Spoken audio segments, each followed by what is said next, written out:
We'd like to take a moment to welcome and appreciate all our friends from the media and press houses.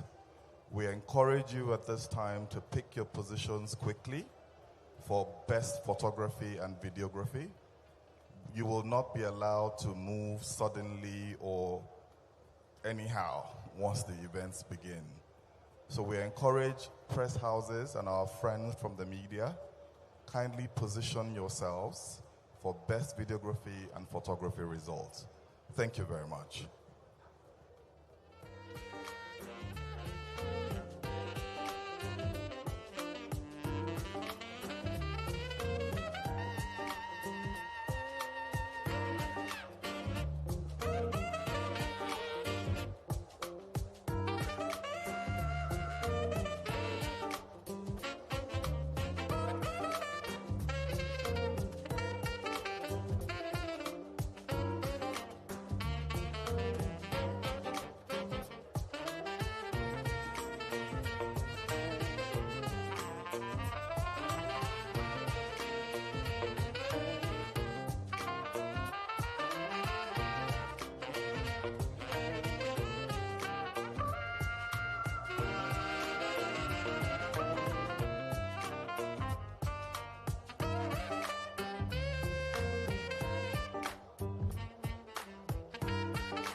Hi, everyone.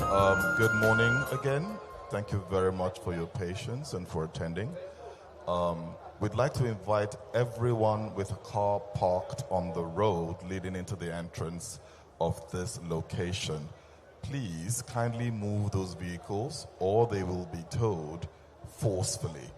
So we'd like to invite anyone who may have parked a vehicle on the side entrance leading into the hospital. Please move those vehicles now. Thank you very much.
Yes, ma'am. But after the rehearsal, we have to remove it. Oh.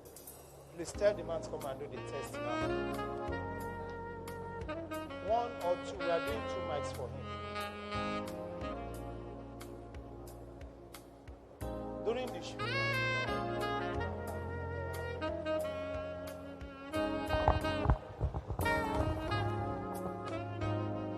Please, sir, come and test. We are doing 2 mics. Only one.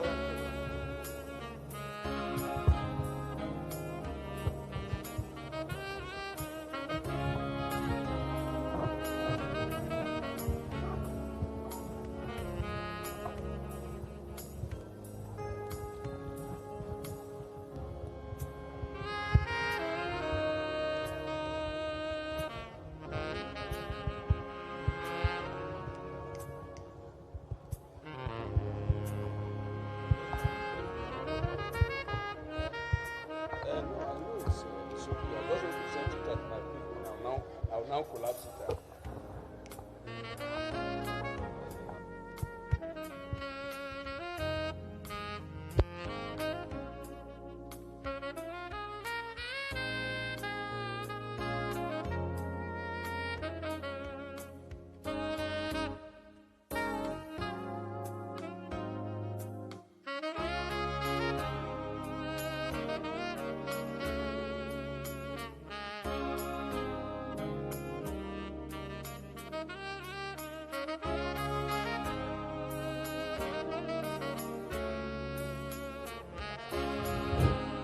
Hello, testing microphone 1 2 2 3 6 8 9 10. Hello, good morning, ladies and gentlemen. 1 2. Sound check 6 7 8 0 2 2 9 2 3 7 8 1. Thank you, thank you, thank you.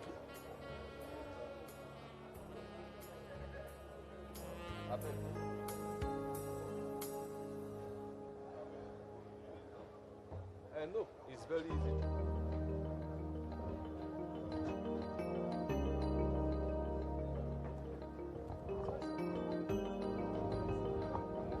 To mark it, sir. Just give me 2 seconds, sir. Or you will remember exactly where you put it. All right, sir. We are holding it. We are holding it.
Good morning again, everyone.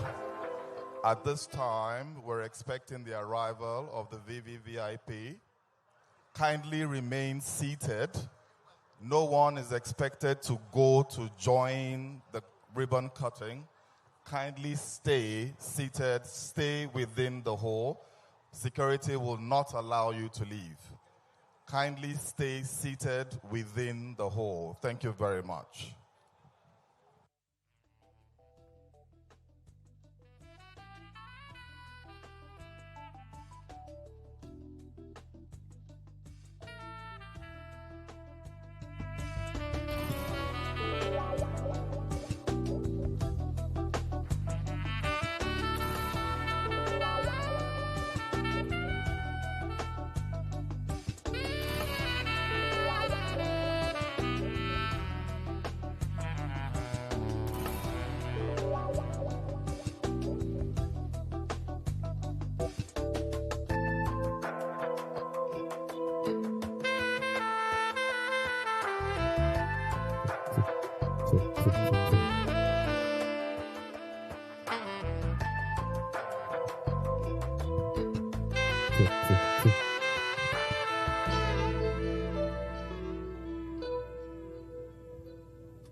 area of healthcare excellence, hope, and healing for our nation and for our continent.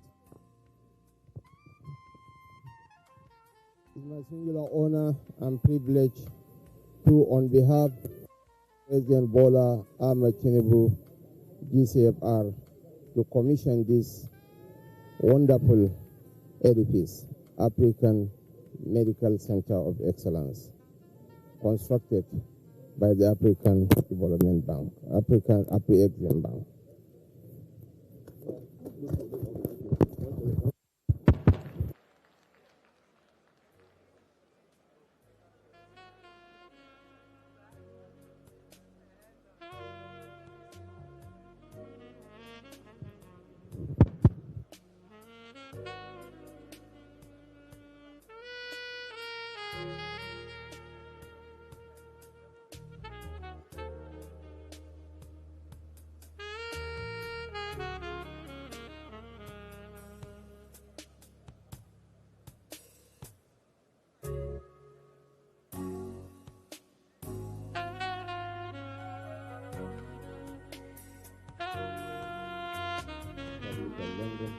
Developed by Afreximbank, African Medical Center of Excellence, AMCE Abuja, officially commissioned today, June 5, 2025, by His Excellency Bola Ahmed Tinubu, GCFR, President and Commander-in-Chief of the Armed Forces, Federal Republic of Nigeria, and His Excellency Professor Benedict Okechukwu Orama, CON, President and Chairman of the Board of Directors, African Export Bank.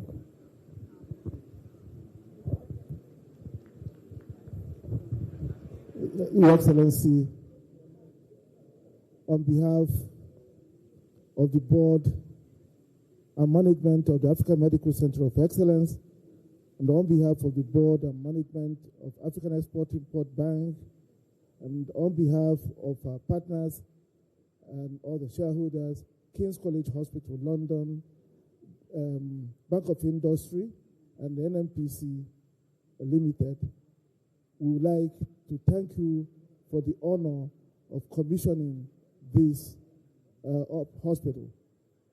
Not only a hospital, but a medical center for clinical research, for treatment of diverse diseases, and for training. We also thank you for all the support that this center had received right from the get-go up to this day. Especially, you have been able to join us today on behalf of His Excellency President Ahmed Tinubu on a very special day, the Salah day, when you should be resting at home. We appreciate it. Thank you very much.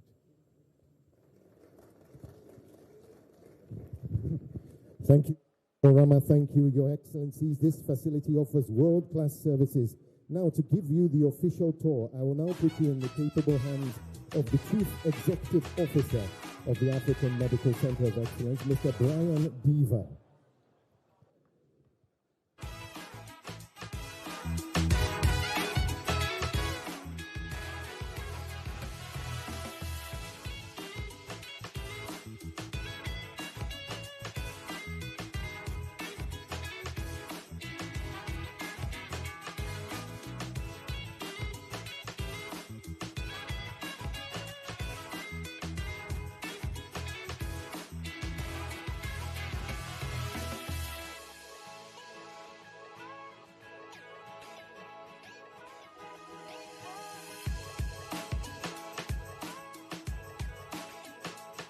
Good morning again, ladies and gentlemen, His Excellencies.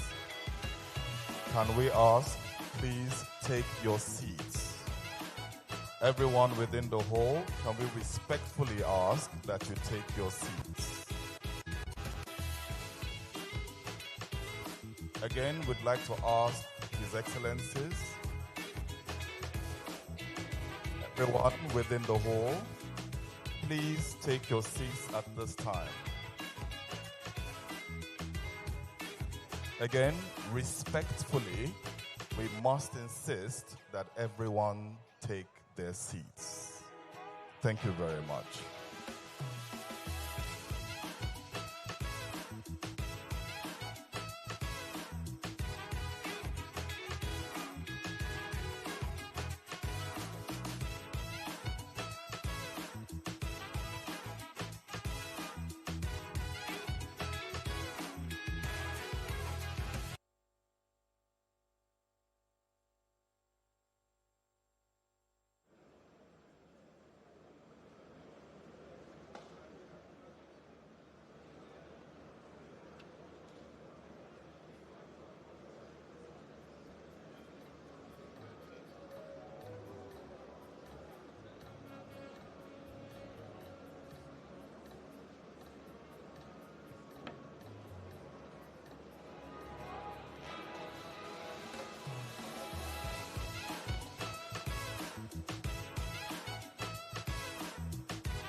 Again, respectfully, good morning, ladies and gentlemen, His Excellencies.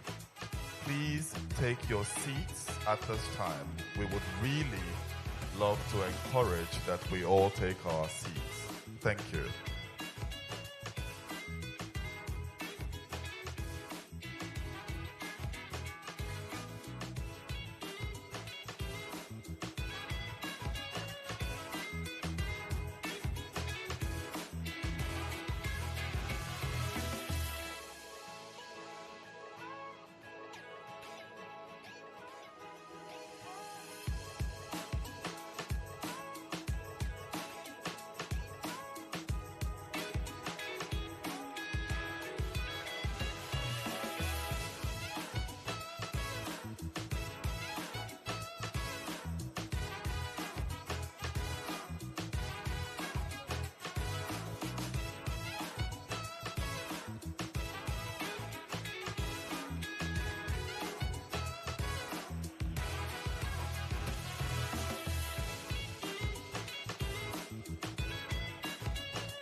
This one. Check.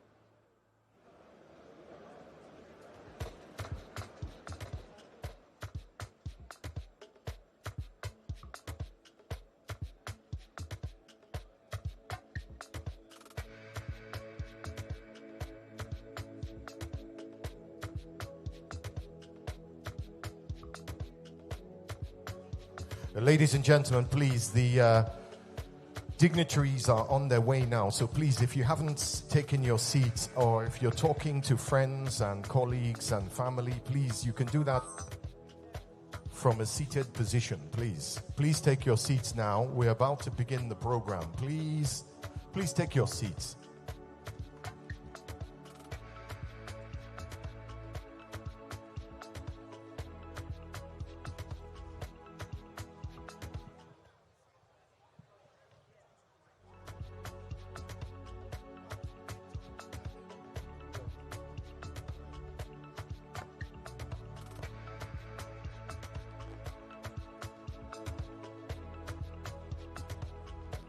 Hello. Check.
Ladies and gentlemen, if I could ask you to take your seats now and also put your phones on silent, please, so that they're not ringing through the event.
This is okay.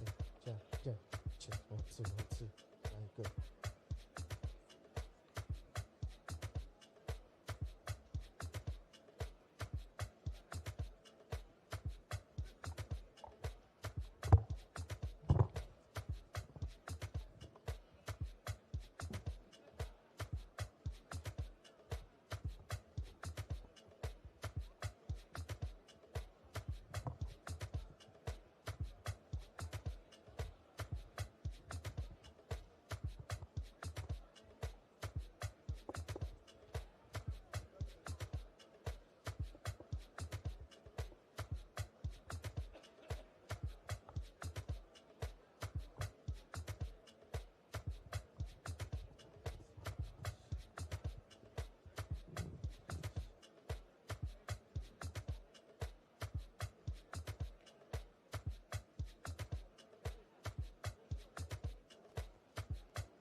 Ladies and gentlemen, please take your seats. If you haven't taken your seat now, then it might be too late. Please take your seats because we are about to begin the program.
Ladies and gentlemen, get seated. We're about to begin now. Let's get seated. If you're standing, please sit. If you're sitting, please sit.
Ladies and gentlemen, a message to the protocol and the assistants around some of the VIPs. There are seats right at the back there where I'm pointing. If you can now take those seats so that the media, we have the world's media here, if they can do their job. I think you're obstructing them a little bit, so if you can quickly go grab your seat before we begin the proceedings. For the protocol people and the assistants, please, there are seats over there right at the back next to that sign there, that white sign over there.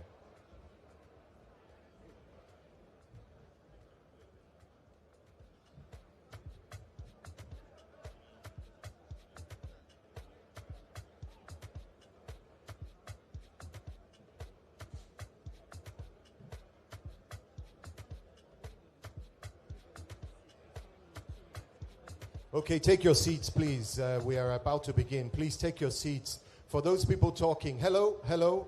I'm going to start pointing people out now, actually. If you don't, I'm going to start pointing you out if you're standing. If you're standing, sit, please.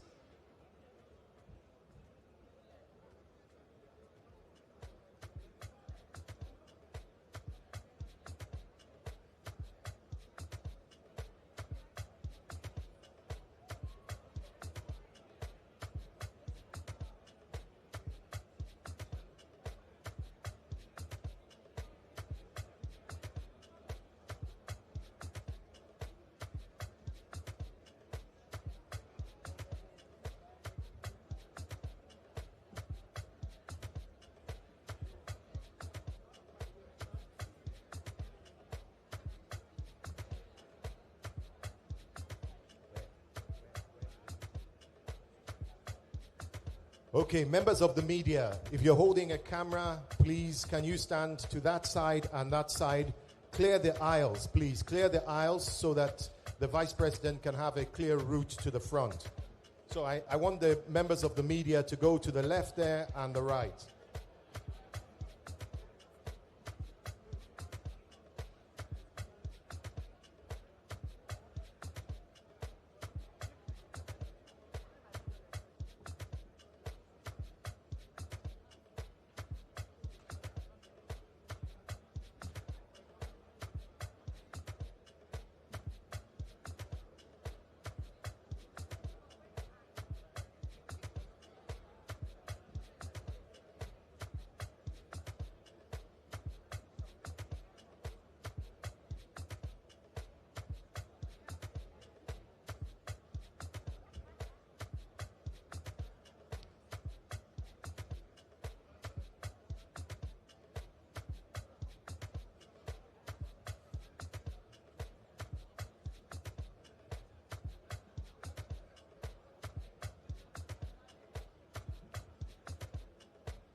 Okay, take your seats. We're going to begin. Please take your seats. We're about to begin. Members of the media, if you could quiet down a little bit. You're a little bit noisy over there. Please, thank you very much. And do not block the aisles, please.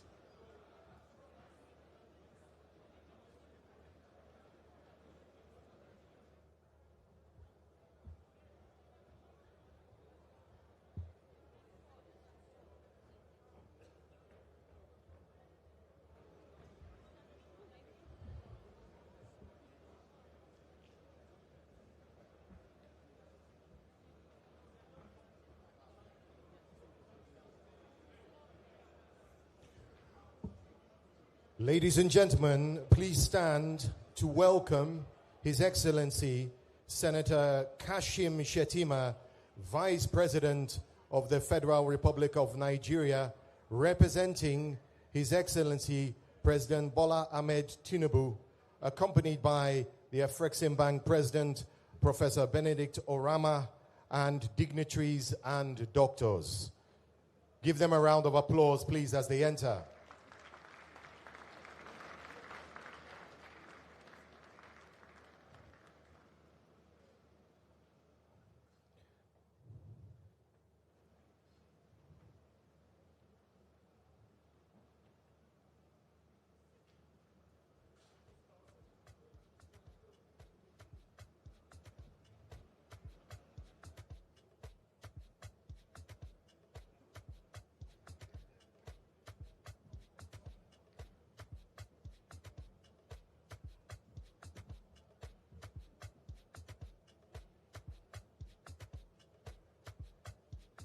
Ladies and gentlemen, members of the protocol, if I could ask you to move, please, and members of the media, ladies and gentlemen, at this auspicious moment, please remain standing for both the national anthem of this great nation, the Federal Republic of Nigeria, and the anthem that is a celebration of Africa's potential and a call for action, for development, the anthem of the African Import-Export Bank, Afreximbank.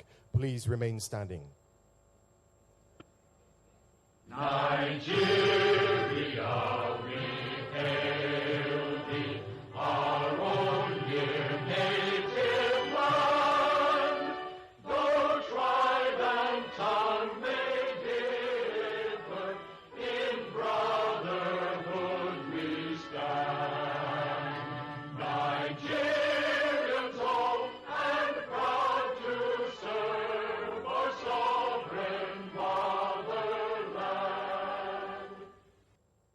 From within the shores of the motherland and far beyond, with dignity we rise and we build a bridge for all. With integrity, respect, trust, excellence, commitment, creativity.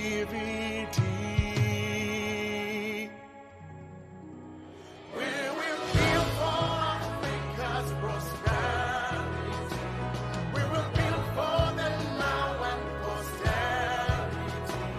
As we standing together, we prepare to forever. We are transforming Africa's trade. Oh, we are Afreximbank. We will build for Africa's prosperity. We will build for the now and posterity.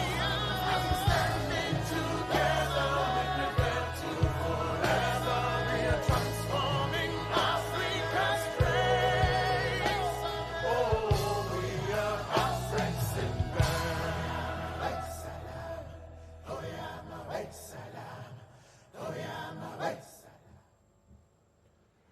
Ladies and gentlemen, please take your seats.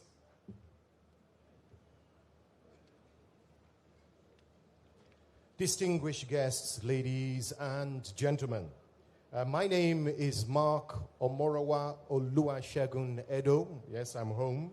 And it's my profound honor to serve as your master of ceremonies for this historic occasion. I have to begin by observing protocol and paying tribute to the distinguished leaders whose vision and commission have made this day possible. Now, as I look around this room, there are so many friends and familiar faces that I'm not going to be able to call everyone because we'll be here all day. But I think it shows the commitment to this project that so many great people here have turned up to witness the inauguration. Now, first, I welcome with the highest esteem His Excellency Senator Kashim Shettima, Vice President of the Federal Republic of Nigeria, representing His Excellency Bola Ahmed Tinubu, President and Commander-in-Chief of the Armed Forces of the Federal Republic of Nigeria. I also recognize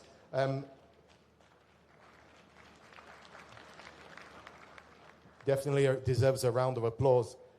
It's a privilege also to recognize the visionary that is Professor Benedict Oke-Orama, President and Chairman of the Board of Directors, African Export-Import Bank, and his lovely wife, his inspiration, Mrs. Chinelo Orama, whose steadfast support has been instrumental to this project. You cannot do it without her.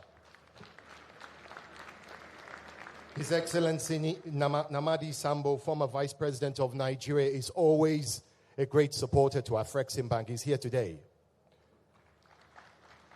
His Excellency Senator George Akume, Secretary to the Government of the Federation of Nigeria.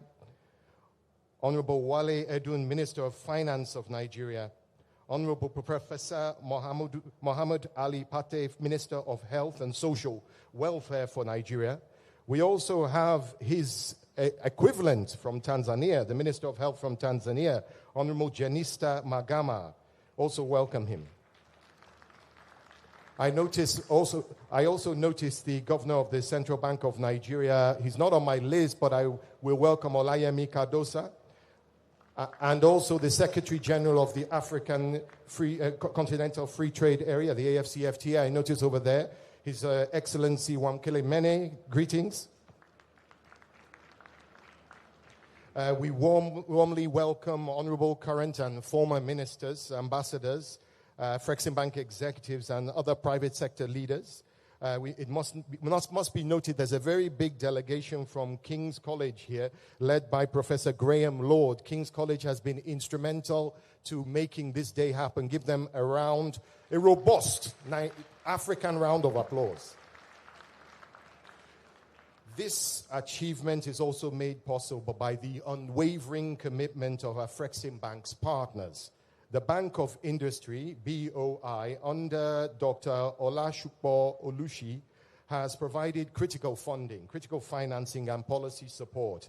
And they've ensured that this project aligns with national development goals. Dr. Olushi, your leadership at BOI has steered transformative economic initiative, and today we witness another one. And a special mention goes to NNPC Limited, represented here today by Mrs. Sophia Mbakwe, who's the Executive Vice President for Business Services. With your support, NNPC, you have again demonstrated that Nigeria's energy sector is also a force for social good, investing in initiatives that create jobs, that build capacity, that save lives. Your belief in this project, all partners' beliefs in this project, has helped turn vision into reality. A round of applause, please. I'm also told that there are many governors here, and His Excellency Senator Hope Uzodimwa, the governor of Imo State, is also here. He's also, of course, the chairman of the All Progressive Congress Governors Forum. Welcome him. Now, what we witness today is not just the opening of a hospital, but the birth of a new chapter in African healthcare. Now, for decades, the people of Nigeria and the people of our continent have struggled with limited access to world-class medical treatment. The exodus of our brightest medical minds and the heartbreaking reality of medical tourism that drains both our finances and our hope. Now, let this day mark the end of Africa's doctors and dollars hemorrhaging to the West and other parts of the world. Today, as the ribbon has been cut and the plaque unveiled by His Excellency Vice President Kashim Shettima, representing His Excellency President Tinubu, we stand at the threshold of transformation. The African Medical Center of Excellence is more than just a building. It's a beacon of hope, a fortress of innovation, and a promise to every African that world-class healthcare is within reach. Now, please turn your attention to the screens as we take you on a wonderful virtual tour of the African Medical Center of Excellence.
Amazing, absolutely amazing.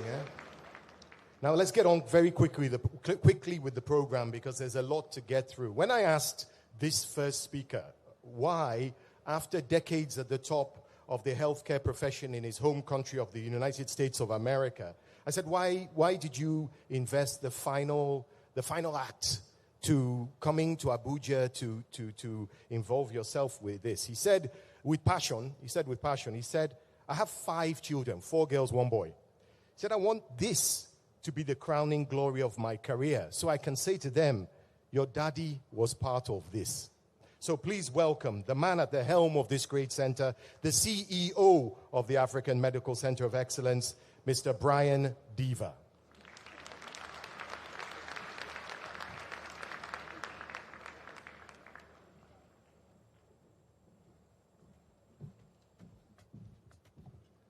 Six children, by the way, 5 girls, 1 boy. Your Excellency, the Vice President of Federal Republic of Nigeria, President and Executive Vice Presidents of Afreximbank, honorable ministers, senators, Your Excellencies, heads of mission and distinguished guests, ladies and gentlemen, and my friends, welcome. Good morning, and on behalf of the entire team behind the African Medical Center of Excellence, it is my distinct honor and relief to welcome you all here this morning. Today marks a milestone, not just for us here in Abuja, but for the entire African continent. What we are commissioning today is more than a hospital. It is a commitment. It is a promise that world-class, cutting-edge healthcare is not something we have to leave Africa for. It is now right here. Homegrown, African-dreamed, African-built, and soon African-renowned.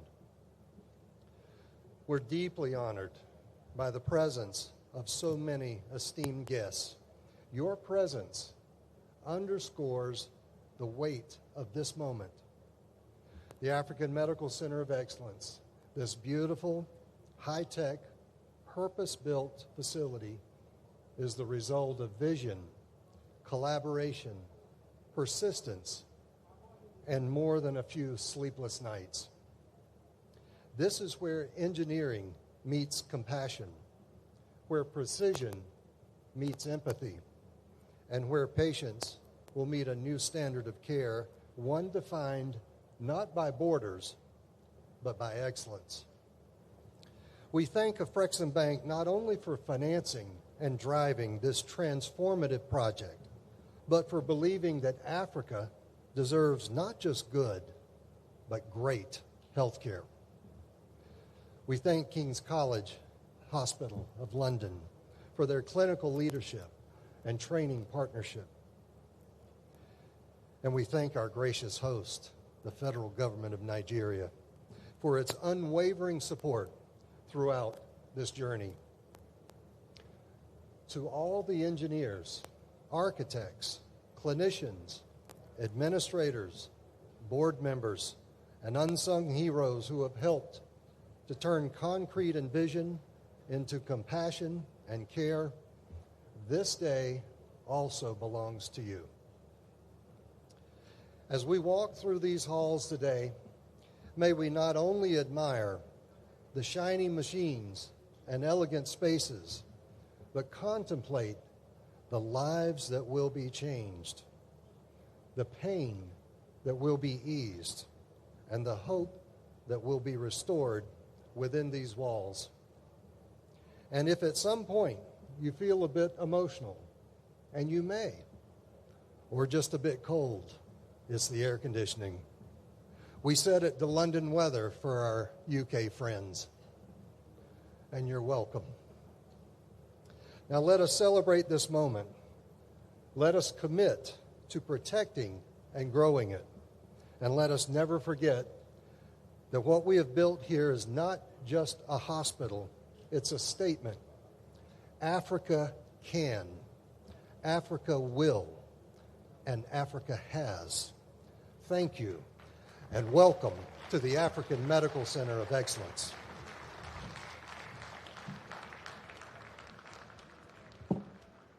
That's the CEO. Give him one round of applause, please. Brian Diva. Now, this project was first dreamed up in 2014, and it's expected to serve over 350,000 patients over 5 years as it evolves. All this wouldn't be possible without the support of our strategic partner, King's College London. Now, we go to London now to hear from the Chief Executive, King's College Hospital NHS Foundation Trust, Professor Clive Kay. Roll it.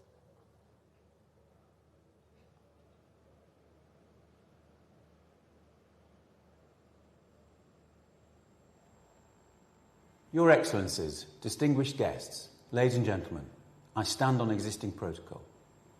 I am sorry I'm not able to join you in person today, but I would like to offer my congratulations to Afreximbank, the investors, Brian Diva and the executive team, and the entire staff of the African Medical Centre of Excellence, in partnership with King's College Hospital London, on reaching this milestone, the official opening of this state-of-the-art hospital here in Abuja, Nigeria. The establishment of this facility and the partnership that brought it to life is an important step forward. It will significantly elevate the quality of care available to patients and generate meaningful employment opportunities within the region, creating a long-lasting impact for communities and the healthcare sector at large. From the outset, King's has been fully committed to supporting this vision. Our clinical leads, nurses, support service teams, and King's Commercial, some of whom are with you today, have worked hand in hand with Afreximbank, the planners, and the AMCE executive team. Together, we shaped the clinical services strategy, developed the blueprint for care, and created a robust quality framework that places patient safety and excellence at the centre of every service. We are proud that King's is the first NHS organisation to form a partnership of this nature in Nigeria. We're equally delighted to be working alongside our NHS colleagues at the Christie NHS Foundation Trust, whose world-class expertise in oncology is a vital part of this collaboration. Combined with King's expert advisory support across hemato-oncology, cardiology, pathology and radiology, we are confident that this partnership will greatly strengthen the delivery of high-quality, evidence-based care for non-communicable diseases. At this point, I would also like to extend our sincere thanks to the Head of State, President Bola Ahmed Tinubu GCFR, and the Federal Government of Nigeria for their support, including the provision of land and other critical enablers. The board and management of Afreximbank, under the visionary leadership of Professor Benedict Arama, for championing this strategic project. The board and management of AMCE Abuja, which will lead operations in partnership with King's. The co-equity investors, the Bank of Industry Nigeria and the Nigerian National Petroleum Company Limited, for embracing this transformative vision for healthcare. And to all the consultants, contractors and partners whose dedication has made this vision a reality. We were honoured to care for Professor Benedict Arama at King's under the expert attention of Professor Ghulam Mufti, and now, through this centre, his vision for world-class treatment in Africa is becoming a reality. Our commitment does not end here. We remain actively involved in supporting the Centre of Excellence through knowledge sharing, quality assurance, and education and training opportunities. Together, we will continue to strive for the highest standards of care. Thank you for celebrating this incredible achievement today, and I look forward to witnessing the continued success of the African Medical Centre of Excellence. That was Professor Clive Kay, Chief Executive, King's College Hospital, NHS Foundation Trust. Your Excellency, you saw that he mentioned a certain name there, Professor Ghulam Mufti. He is the Professor of Hemato-Oncology at the King's College in London, and his vision has been instrumental to making this happen. Please welcome Professor Ghulam Mufti.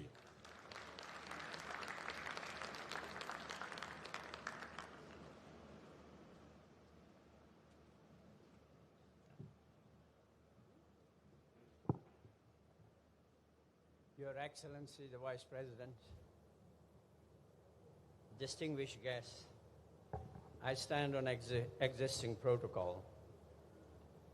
I think this one is from the heart because this one is an example of why it is so important to have a dream and why it is so important to pursue a dream.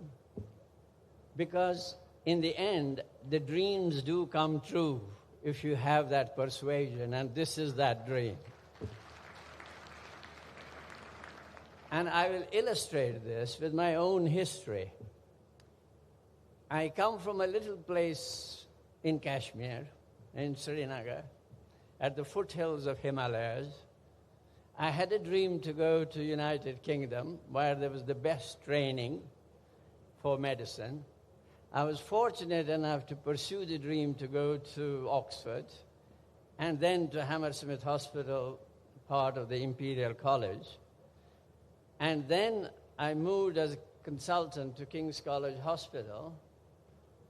And at King's College Hospital, there is a very dominant Afro-Caribbean society. And I've been at King's for 25 years plus. And I started to develop the affection for Africa, its continent, its people, its culture, in my DNA. And I and my wife started thinking we should do something for Africa. And 2013 happened. I received a phone call to say that a particular president-to-be of a bank is very ill.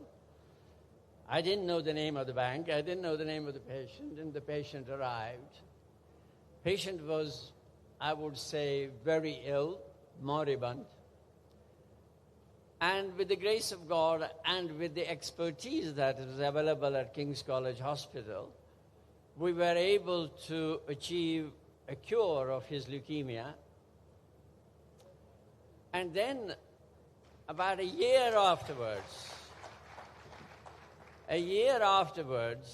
nearly a year, which was 2014, Professor Benedicto Rama came to my office, accompanied by his wife, Shanalo, to say, this has been a life-changing experience for me, and we want to do something for Africa. What should we do in the healthcare sector?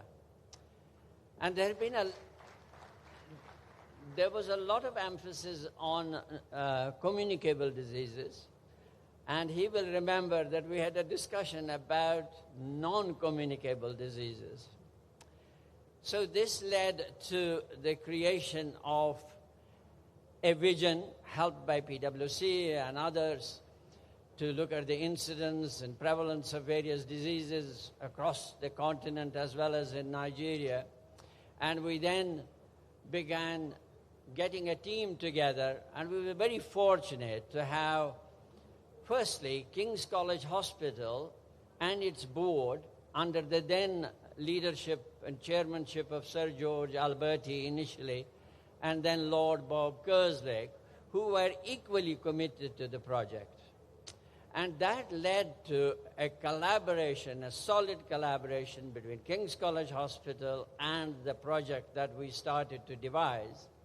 And we started to devise it with two wonderful colleagues, one from United States in the form of Professor Onitello, who is the Director of Cancer Center at Marshfield Center in Wisconsin, and Dr. Anwarul Haq, who has been pivotal in some of the genetic services that were provided throughout UK and works at King's College Hospital. And there was also quite a lot of support from King's College London, which is the university. So we quickly decided that we needed 3 E's, and these 3 E's are pivotal. The first E is the expertise that we need to have. The second E would be obviously the equipment, which you have seen on the picture just now. And the third E is the estate. So we started to devise a strategy around these with the help of an enormous number of people from Afreximbank, from a whole host of people in Abuja and abroad. And this led to us focusing on 6 areas. 1, cardiovascular disease and its treatment and prevention. 2, cancer and its treatment. Treatment not only with radiotherapy, but also with chemotherapy and immunotherapy, so as to get state-of-the-art treatment for this disease. 3rd, treatment for hematological diseases, not just for hematological cancers, but also diseases like sickle cell disease and other hematological diseases. And also diagnostic setup, so that we provide state-of-the-art diagnostics, both at DNA level as well as in the radiology and other investigations that can be done for which patients travel abroad. The final 2 points of this vision were, 1, to have research and innovation, and that is still being developed, and I'm delighted to say that we have Professor Graham Lord and Professor Funmi Oloniski from King's College London, 2 senior vice presidents of the university, and they are helping us create a nursing school and hopefully a medical school after that, which will be part of this, and that will embed teaching as well as research in this area. So I think for me, it's been a journey, and in this journey, there has been another part of King's College, which is King's Commercial Services, and all the people that work there, to whom I have given a hell of a lot of headache over the years, and they have been absolutely amazing. In particular, I would say Professor Anil Devan, who is a professor of pediatric liver disease, one of the famous professors of pediatric liver disease in the world, and he has been pivotal in helping us establish some of the facilities that are here. In summary, I think we have begun to create one of the best centers in Africa, and hopefully this dream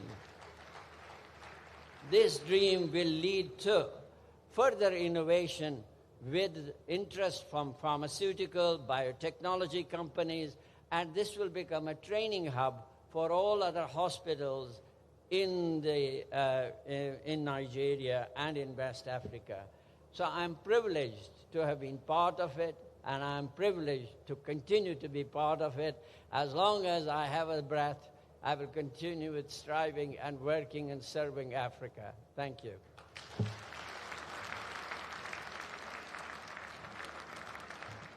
Professor Ghulam Mufti, OBE. Give him a round of applause, please. King's College, London. Now, one of the great peoples of Nigeria are the Hausa. A wonderful, amazing culture. And the Hausa have a greeting here. And I apologize for my pronunciation, but God loves a trier, right? So I'm going to give it a shot. Kanalafia. Kanalafia. It means, in English, simply, are you in good health? And if you think about it, all around the world, health is a foundation for almost every greeting, every day, because health is wealth. But to truly appreciate the significance of today, we must acknowledge the challenges that have shaped our journey. Now, across Africa, only 48%, roughly half of the population of Africa, has access to essential healthcare services. Here in Nigeria, in my beloved country, our health sector faces a triple burden: a reliance often on foreign aid, the migration of our amazing, skilled, incredible professionals, doctors and others, and a rising tide of non-communicable diseases, cancer, heart disease, and blood disorder. Now, the African Medical Center of Excellence is a direct response to these realities. It's a bold, strategic investment that will revolutionize healthcare delivery, reduce medical tourism, and stem the brain drain that costs us so dearly. It's a facility with so much impact. Take a look. Roll the video.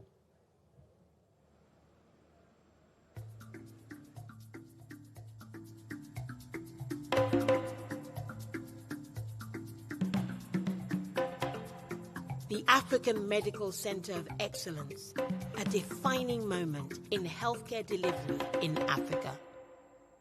The AMCE is a strategic investment in world-class capability to address the burden of non-communicable diseases, the capital flight of medical tourism, and the exodus of skilled professionals. The African Medical Center of Excellence is a world-class tertiary healthcare institution based in Abuja, Nigeria, and with the intent of transforming the medical landscape in West Africa.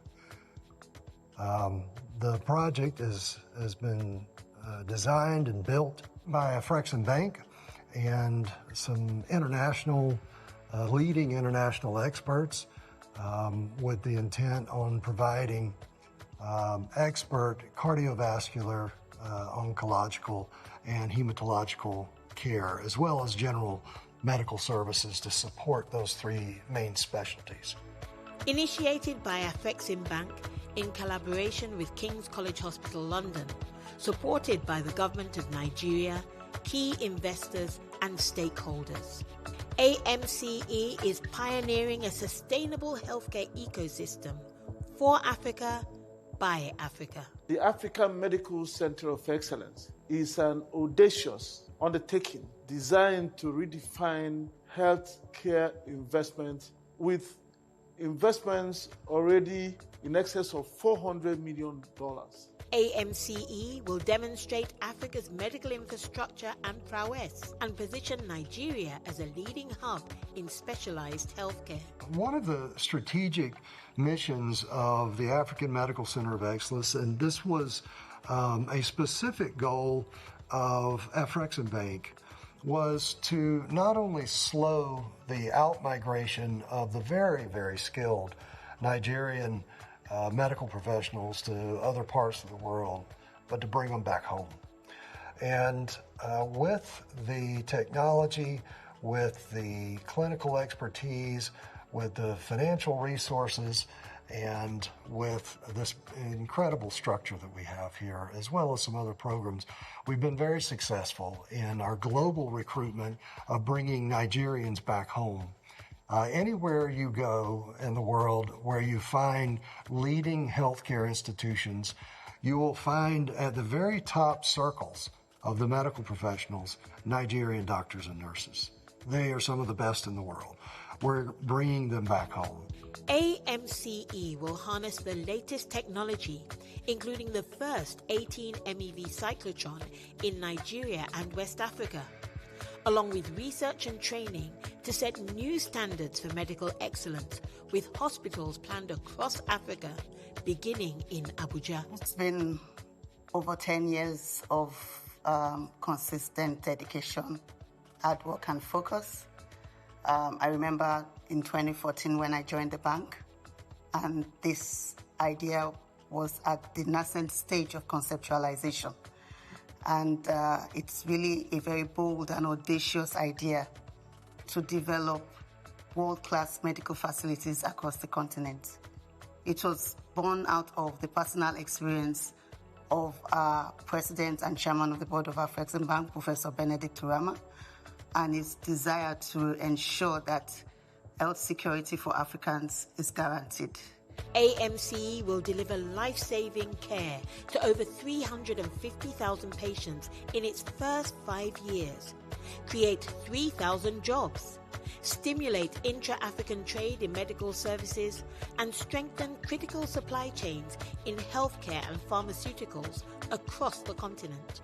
I'm delighted to say that the way the hospital has been put together, it will provide state-of-the-art services for cardiovascular sciences involving all aspects of interventional cardiology, cardiological diagnoses, oncology services, including radiotherapy, as well as immunotherapy.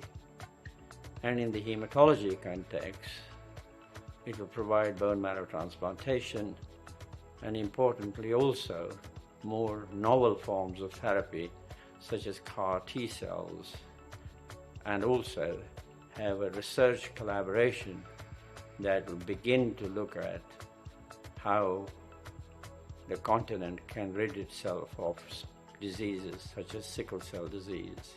AMCE's renowned consultants, medical practitioners and staff will bring a wide range of international experience and academic affiliations. AMCE will also prioritize dedicated training programs for African health professionals. The AMCE represents more than just brick and mortar. It represents a vision and commitment to transforming the continent's healthcare landscape from within. It is Africa taking its destiny in its hands. We can no longer afford the status quo. Too many Africans have to travel abroad for specialized medical care.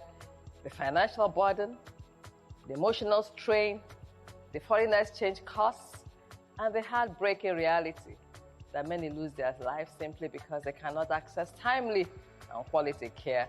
And these are consequences that we can no longer accept. The AMCE is our response. AMCE is committed to putting patient care first.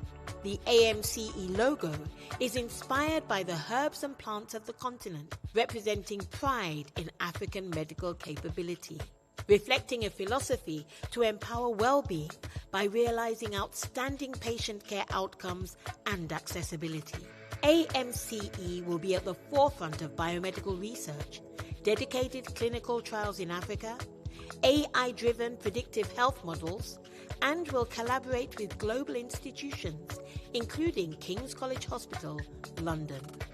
Overall, this particular institution will provide state-of-the-art healthcare in the selected tertiary specialties, not just for Nigeria, but we think for whole of Africa, and it will help bolster the research and investment from biotechnology and pharmaceutical companies, as well as other private investors. AMCE is also making a difference by delivering community impact in Nigeria with outreach to underserved communities and educational programs. AMCE is delivering economic impact by creating over 3,000 jobs and ensuring sourcing from local suppliers in Nigeria. Respect African professionals deploying world-class solutions. You know that the African Medical Center of Excellence in Abuja is not just a medical facility. It is a legacy, a living legacy. AMCE Abuja's strategic vision is to become the region's medical hub by pioneering a sustainable medical ecosystem of specialist healthcare. One of the great things about having Afreximbank as our sponsor and partner is having the resources available to do this project right. And by right, that means we, from the very beginning, brought in the top experts, healthcare consultants, the top engineers and architects, the top building contractors and subcontractors, and of course we extended that by recruiting the top hospital administrators, top clinical experts. Now, the purpose in that is to create literally a center of excellence, one that will change how healthcare is viewed and how it is delivered in Nigeria and in West Africa. This hospital, this facility is a life-changing investment for the people of Africa, wherever they may be. And Afreximbank is proud to be championing it. This is about more than just healthcare. This is about self-determination. This is about Africa rising, not in theory, but in practice, through institutions that empower our people and secure our future. I feel like a woman who has been pregnant for over 10 years. Been in labor for maybe more than 2 years. And finally, you've had the baby. And such a beautiful baby. Bringing hope to the world. I feel fulfilled. It's just amazing. African Medical Center of Excellence, a defining moment in healthcare delivery in Africa. Look at that, look at that, look at that. Amazing. Your Excellency, Mr. Vice President, we're going to hear from you at the end, but I just want to take an aside to say that I see you even writing down things like this, because I know how passionate you are. You are probably one of the best people to cut that ribbon, because I recall years ago visiting you in Borno State. I think Wale Tinubu from Rwanda was with me at the time. We gave a courtesy visit. And the things this wonderful man did in Borno State when it comes to healthcare, I don't know if all of you know.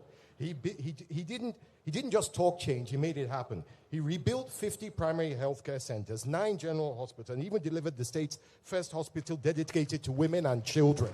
He put health at the center of what he did, right? Health, so I know that this sort of stuff is very interesting for you, and you're also passionate about it. Now, before we hear from you, we're going to take some very brief Goodwill messages. I will ask, because of the time, these are very wonderful people who I'm going to call on, but I would ask them to keep it punchy and brief, please. So, because we have a lot to get through. Now, first, for the first Goodwill message, please put your hands together. Representing Dr. Jean Kaseya, Director General of the Africa Center for Disease Control and Prevention, is Dr. Tajuddin Raji, Acting Deputy Director General. Give me a round of applause.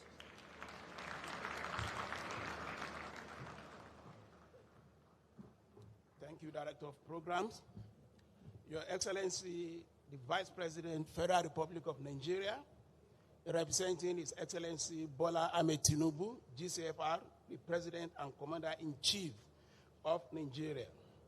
Your Excellency, Madam Samia Suluhu Hassan of Tanzania, represented by my sister, Right Honorable Jenista Magama, Minister of Health of Tanzania.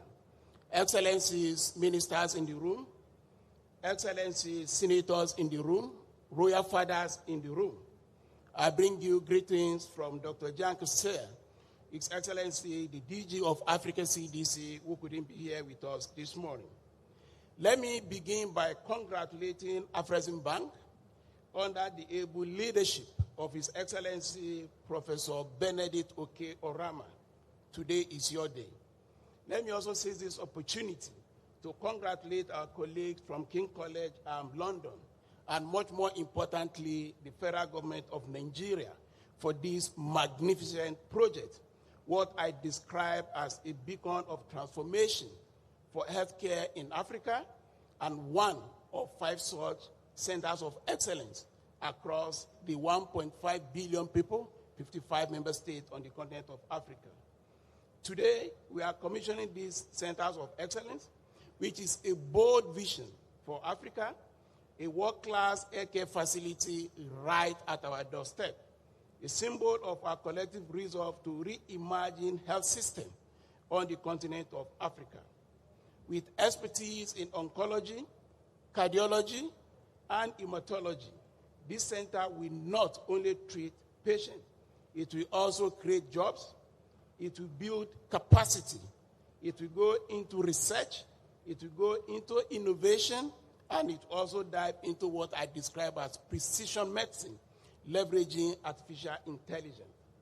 It will reduce medical tourism, and it will generate and keep financial resources. Today, we are seeing overseas development assistance declining. We've seen 70% of such decline in the space of few years, and we're also seeing rising debt servicing obligation of more than 80 billion USD for the continent of Africa. And your excellencies, the health sector is the hardest hit as far as this evolution of development assistance is concerned. Africa CDC is deeply impressed by the infrastructure, as we are all seeing on the screen. And in that regard, Africa CDC under Dr. Jean Kaseya has approved the designation of Africa Medical Center of Excellence Abuja as Africa CDC Centers of Excellence for Research, Innovation, and Capacity Building. Your Excellencies, Africa CD is committed to not only celebrating this milestone, but ensuring that the Center of Excellence is seamlessly integrated into the continent health security architecture. We welcome the AMCE plan to build partnership with other African institutions. And in this regard, we offer you the platform of the Africa CDC, a continental public health agency that sits within the intergovernmental political organization called the African Union, meaning that we are putting at your disposal 1.5 billion people, 55 member states. To conclude, Your Excellencies, let me commend again the leadership of the African Medical Centers of Excellence, the commitment of the different partners in the room that have made this happen, and much more importantly, the Federal Republic of Nigeria. Together, we can build healthier, prosperous, and innovative Africa in line with Agenda 2063, the Africa we want. Excellencies, I thank you.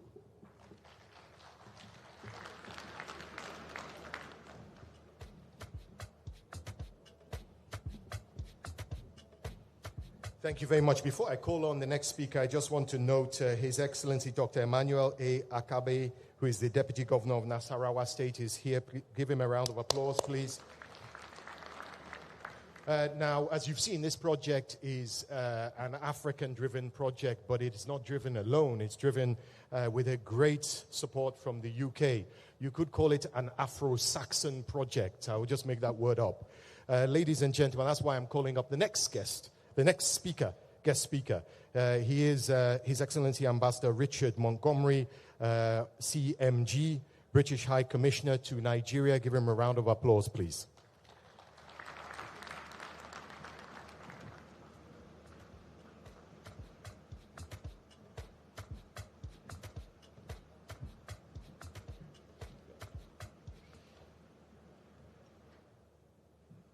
I was going to say good morning, but I think we're just into good afternoon. Your Excellency, Mr. Vice President, honorable ministers, governors, very distinguished guests. Brian, I think you've managed to marshal the great and good of Nigerian society. Congratulations. But please allow me to stand on protocol already observed. I just wanted to say it's a huge, huge pleasure to be here today, to add my goodwill.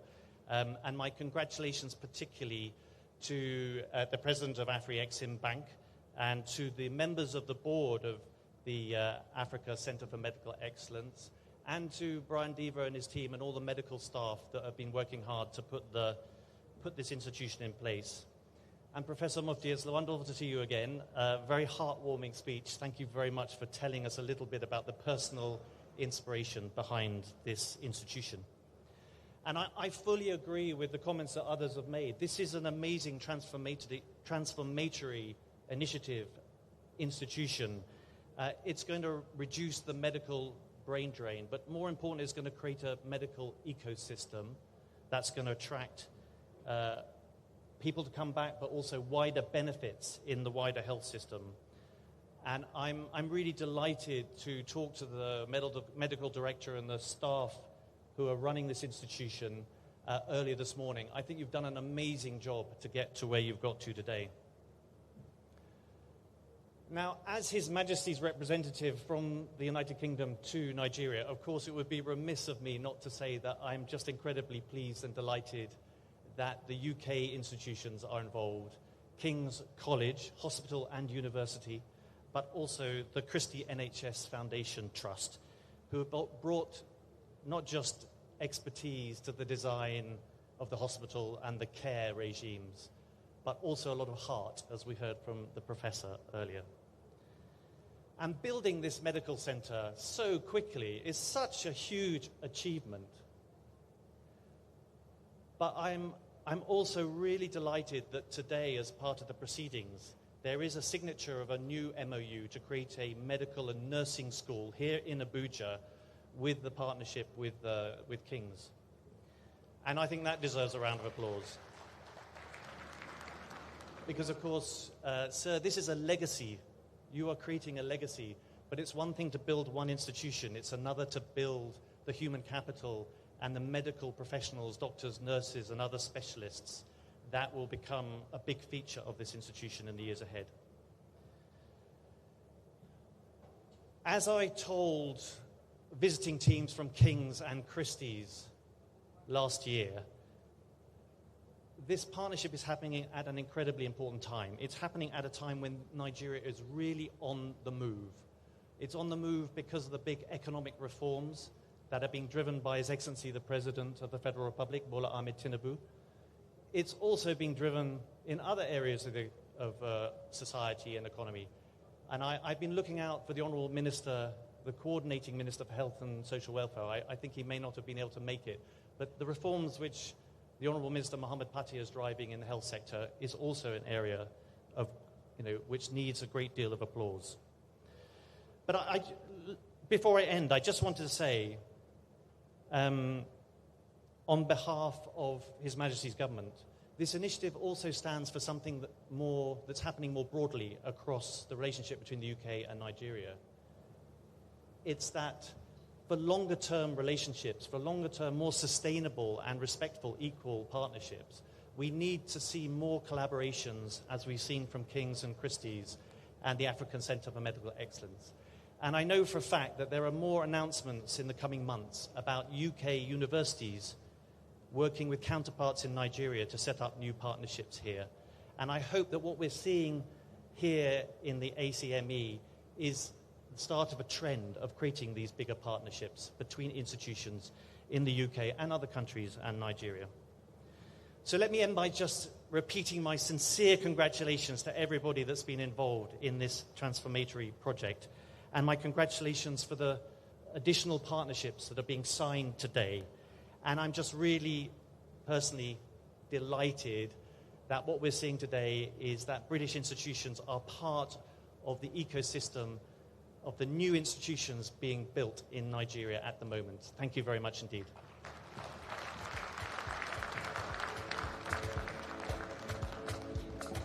Thank you very much, His Excellency Richard Montgomery from the British High Commissioner to Nigeria. Now, the African Continental Free Trade Area holds the hopes of 1 billion Africans in its hands to transform economies and connect Africa, break down borders. You'd be hard-pressed to find an individual that, or at least a bank, an institution that has been more impactful to the AFCFTA than Afreximbank in multiple ways, too many to mention. And they've worked in partnership with the African Union and with the African Union's AFCFTA Secretariat based in Ghana, in Accra. We're so happy to have the Secretary General of the AFCFTA Secretariat with us today in person, not via video. He's right here. Please welcome His Excellency Wamkele Mene.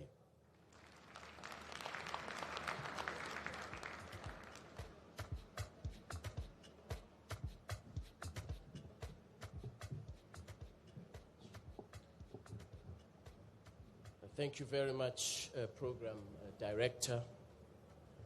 Your Excellency, Vice President of the Federal Republic of Nigeria, ably representing President Tinubu, Professor Benedict Orama, Chairman and President of the Board of Afreximbank, Mrs. Orama, your presence here today as the leadership of Afreximbank, the leadership of the Federal Republic of Nigeria, underscores the importance of this event today. It is an honor for me to be here with you today representing, as an elected official of the African Union, representing the African Union. I join others in congratulating Professor Orama for your vision, the government of Nigeria, King's College London, the various professors and doctors who have been involved in ensuring that this day, this vision becomes a reality. Your Excellencies, the AFCFTA is available at your disposal as the African Medicine Center of Excellence to ensure that we succeed in breaking down barriers to trade in health services, to ensure the movement of health professionals seamlessly across our continent, so that this center becomes a shining example not only in Nigeria but across our continent. All of the tools of the African Union, all of the tools of the AFCFTA are at the disposal of this center to service, of course, not only Nigeria, but also to service the entire continent. The African Medicine Center of Excellence commissioning, it is a living testament to what Africa can achieve when we harness our collective vision and we deploy the necessary resources to ensure that that vision becomes a reality.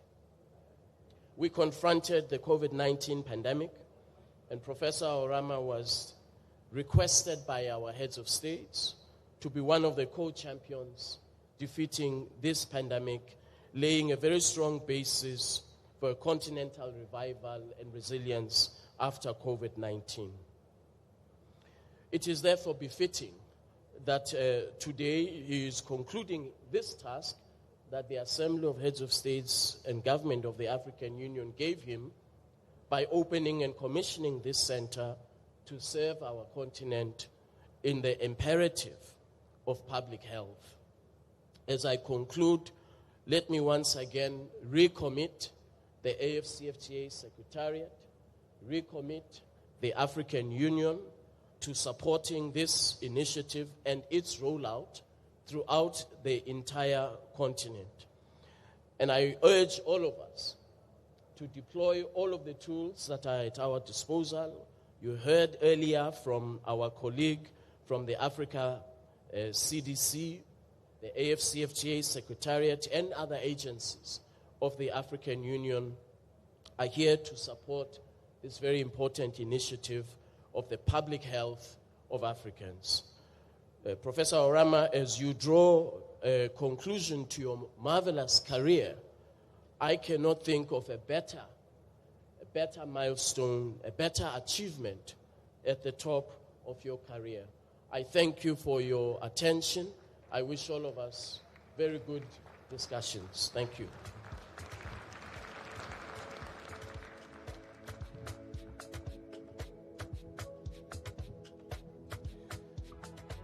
Your Excellencies, the President of the Republic of Tanzania is a trailblazer. She's one of only 2 women heads of state in the whole of Africa. And she's a real pioneer, President Samia Suluhu Hassan, for women's rights, for women's and children's health. And also, another thing that's quite important is gender balance. She's very, her cabinet is very well gender balanced. There are a lot of women right at the top there, and I think that deserves a round of applause, because I'm going to invite, representing her, the Minister of Health from Tanzania. Please welcome Honorable Jenista Joaquim Magama.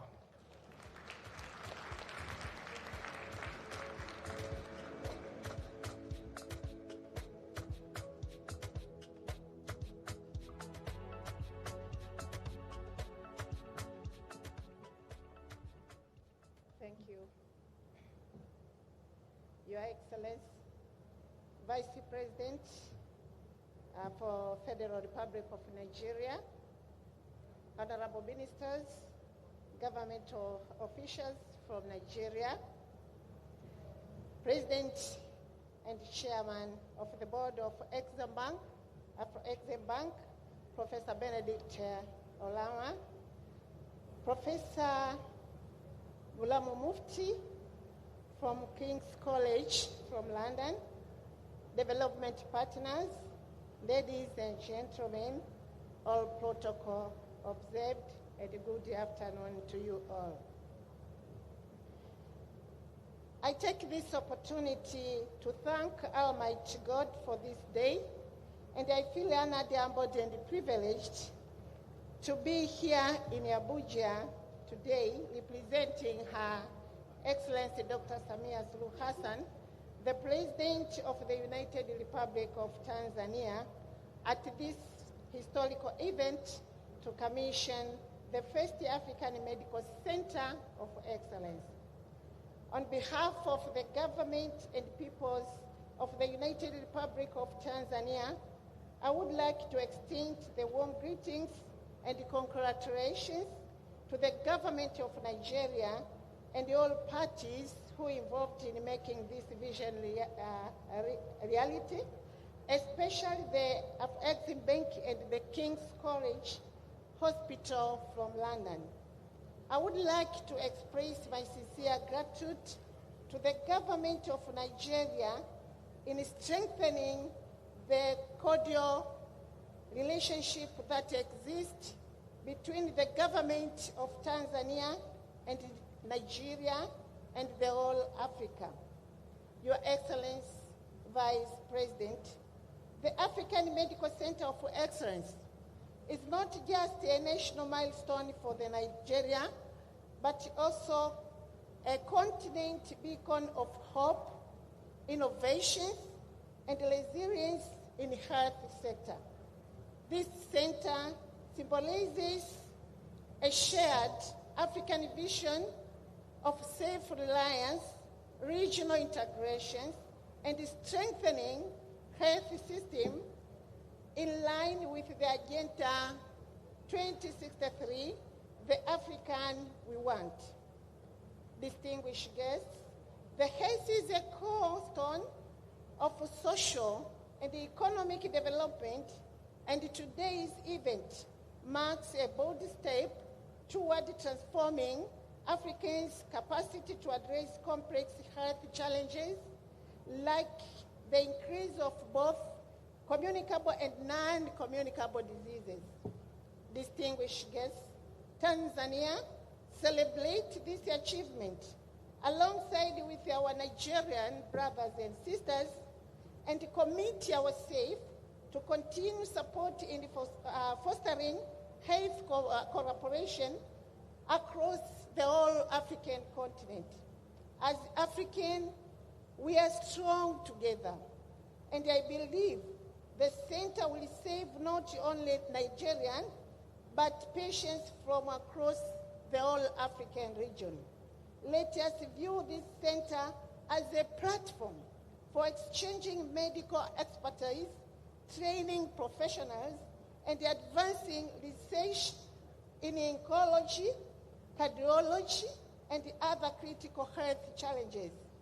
Distinguished guests, I commend the federal government of Nigeria, as well as Afreximbank and the King's College London, and all stakeholders for this bold investment, and let this serve as inspiration for similar investment in other parts of Africa, including Tanzania and other nations in Africa.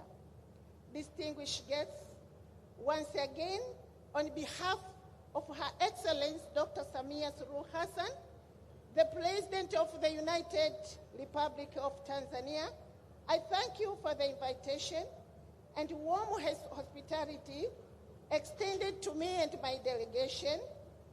May the African Medical Center of Excellence grow to become a flagship of Africa's transformation in healthcare delivery in Africa. Congratulations again, and congratulations to all involved. Asante sana, and thank you very much. God bless Nigeria, God bless Afreximbank, and God bless Tanzania. Thank you for listening.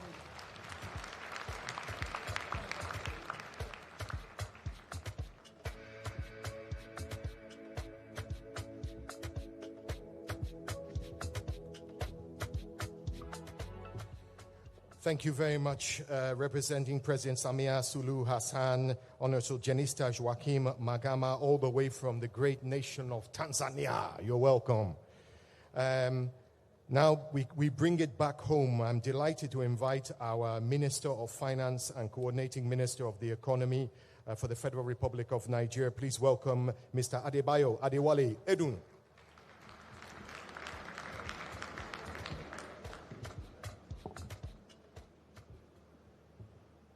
Thank you very much, Mark, and good afternoon. His Excellency, President Bola Ahmed Tinubu, GCFR, ably represented by our dear Vice President, Senator Kashim Shettima, GCON, the Governor of Imo State, and the Chair, Nigerian Governors Forum, Senator Hope Uzodinma, and I think we have the Deputy Governor of Nasarawa State here with us, the Secretary to the Government of the Federation, Senator George Akume, Your Excellency, the former Vice President, Senator Namadi Sambo, GCON, and also we have former governors here, former Governor of Ekiti State, former Governor of Cross River State, and former Secretary to the Government of the Federation was Mustafa. The couple, I would say, of the moment, President Benedict Orama and Mrs. Chinelo Orama. It is indeed your day. My colleagues in the Federal Executive Council, particularly the Honorable Minister for Health, I think was here earlier, the Honorable Minister for Arts, Culture and Tourism, Honorable Minister of State for Foreign Affairs, Honorable Minister of State for Finance, the representative who just spoke so eloquently before me, the representative of the President of the United Republic of Tanzania, Honorable Minister for Health, Jenista Magama, Governor of Central Bank of Nigeria. At this point, let me say all other protocols observed. Gentlemen of the press, distinguished ladies and gentlemen. I think it was the compare, Mark, that reminded us health is wealth. By that yardstick, today, with the establishment of the Afreximbank, Africa Medical Center of Excellence, Nigeria is today healthier and wealthier. And I know we cannot put a figure on health, but at least we do have a figure to play with, because this wonderful edifice cost at least $400 million, mobilized by the private sector effectively. And that's a sign of investment and confidence in the economy. I am grateful for the honor accorded the Federal Republic of Nigeria to have this type of medical center of excellence in our country. It could not come at a better time for Africa to have a hospital that handles different medical situations on the continent. The video we saw was good, but in no way did it do justice. Those of us who are fortunate to go around have seen a marvel of science, of modernity, of medicine. It was simply fantastic. The AMCE is a unique initiative of Afreximbank to transform, in particular, the Federal Capital Territory, where it is located, into a premier medical tourism destination within the continent. But to address the rising burden of non-communicable diseases, and as we know, this is in conjunction, in partnership with King's College Hospital, Lagos, London. This hospital will improve Nigeria's foreign exchange earnings. We have the governor of Central Bank here, and I'm sure that the figure of overseas spending on overseas treatment by Nigerians annually is in the billions. So that is a huge saving for the country.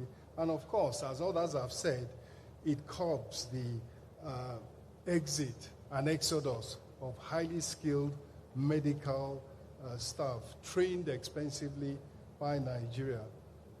Others have talked about the technicalities. We had Professor K, Professor Gomti, and of course Mr. Diva. So let me just focus on the fact that the AMC plans to establish the largest and most diverse biobank in West Africa, enabling it to attract global and Pan-African partnerships and making it a center of international reference and a source of medical tourism. Let me just mention that as we congratulate Afreximbank, a trusted ally in so many initiatives in Africa, and we do have here, and I failed to mention, the private sector, with the elite of the private sector that have been supported and bankrolled to achieve great things by Afreximbank, the likes of Mr. Tony Elumelu of S Holdings, the likes of Mr. Wale Tinubu of Oando, and so forth. But Nigeria will boost Nigeria's economy and provide one-stop medical care for patients, as we have heard.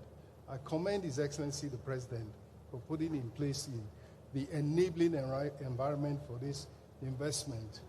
And of course, we congratulate and we salute the courage, the leadership, and the capacity to deliver of President Benedict Orama, President and Chairman of the Board of Afreximbank. And also, congratulations on establishing this esteemed medical center of excellence. Talking of medical centers of excellence, in the 60s and 70s, Nigeria did have centers. In the southwest, in the north, they were medical centers of excellence, as Nigeria was on a great trajectory. And the establishment of this Africa Medical Center of Excellence is an example that under President Bola Ahmed Tinubu, and as was mentioned by His Excellency, the High Commissioner to Nigeria from United Kingdom, Nigeria is once again on the right track. And the establishment of this Center of Excellence is a good example that the renewed Hope agenda is delivering. On that note, I thank you for listening.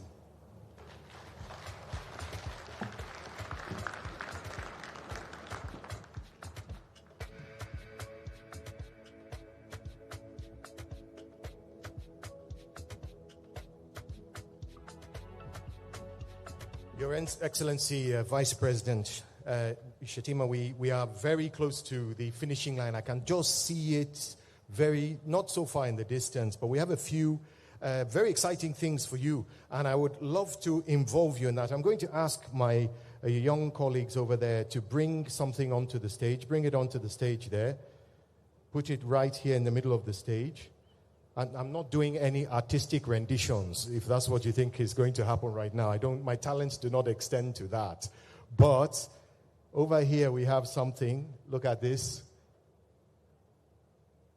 I wonder what's underneath that.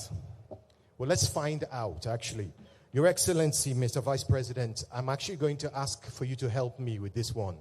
I'm going to ask Professor Benedict Orama, the president of Afreximbank, to guide you to come and join me on the stage for this very, very important announcement, Your Excellency. Give him a round of applause. This is our Vice President, a champion of healthcare in this country.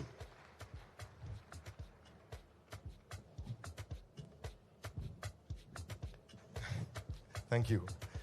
Now, what are we doing here? This announcement is introducing African Life Sciences Foundation, AFLSF, an endowment fund to support research and development of drugs and interventions of interest to people of African descent back in March of 2025, Afreximbank's board of directors approved the establishment of the African Life Science Foundation.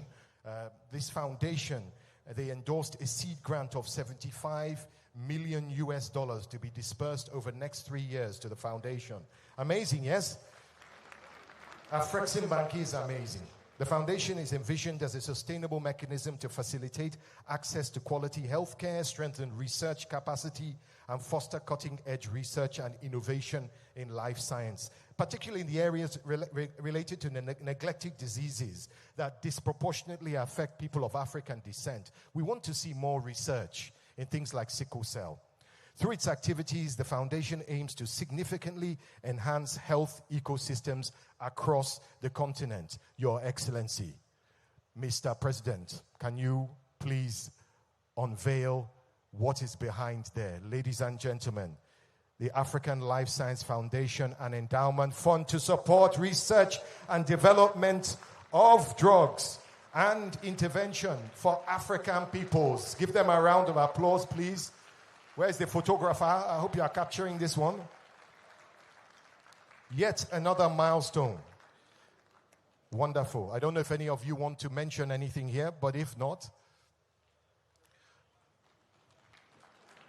Your Excellency, now I'm going to ask you to gently take your seat one more time because we're going to hear from you in just a moment. But Professor, before you go, actually, your work has not finished. Now I'm going to move on to ask you to make your speech. Do you have your speech with you? Do we have his speech? Perfect.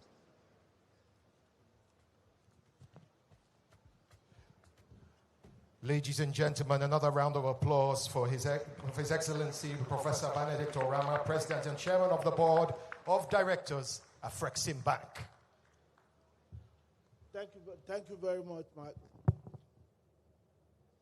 His Excellency Bola Ahmed Tinubu, GCFR, President of the Federal Republic of Nigeria, represented by His Excellency Senator Kashim Shettima, Vice President of the Federal Republic of Nigeria, GCON. His Excellency, the Governor here present, Governor Hope, and the Deputy Governor from Nasarawa State, Excellency, the Secretary to the Government of the Federation of Nigeria, Senator Akume, Excellency, the former Vice President of Nigeria, Alhaji Sabo, Honorable Ministers here present, Your Excellencies, former governors, former ministers here present, the former Secretary of the Federal Republic of Nigeria, Boss Mustafa, who played a critical role in getting this project started, ambassadors here present, the Governor of the Central Bank, my dear brother Wankele Mene, Secretary General of the AFCFTA, also Tajuddin, representing our dear brother Kaseya, Director General of the African Centers for Disease Control, the representative of the President of Tanzania, who graciously joined us here. We thank you for coming. Members of the Board of Directors of the AMCE and the executives, members of the Board of Directors of Afreximbank and the executives of Afreximbank, my dear wife, Chinelo, who made huge sacrifices, suggestions, and emotional investments into the AMCE initiative, never allowed me to sleep until we got it done.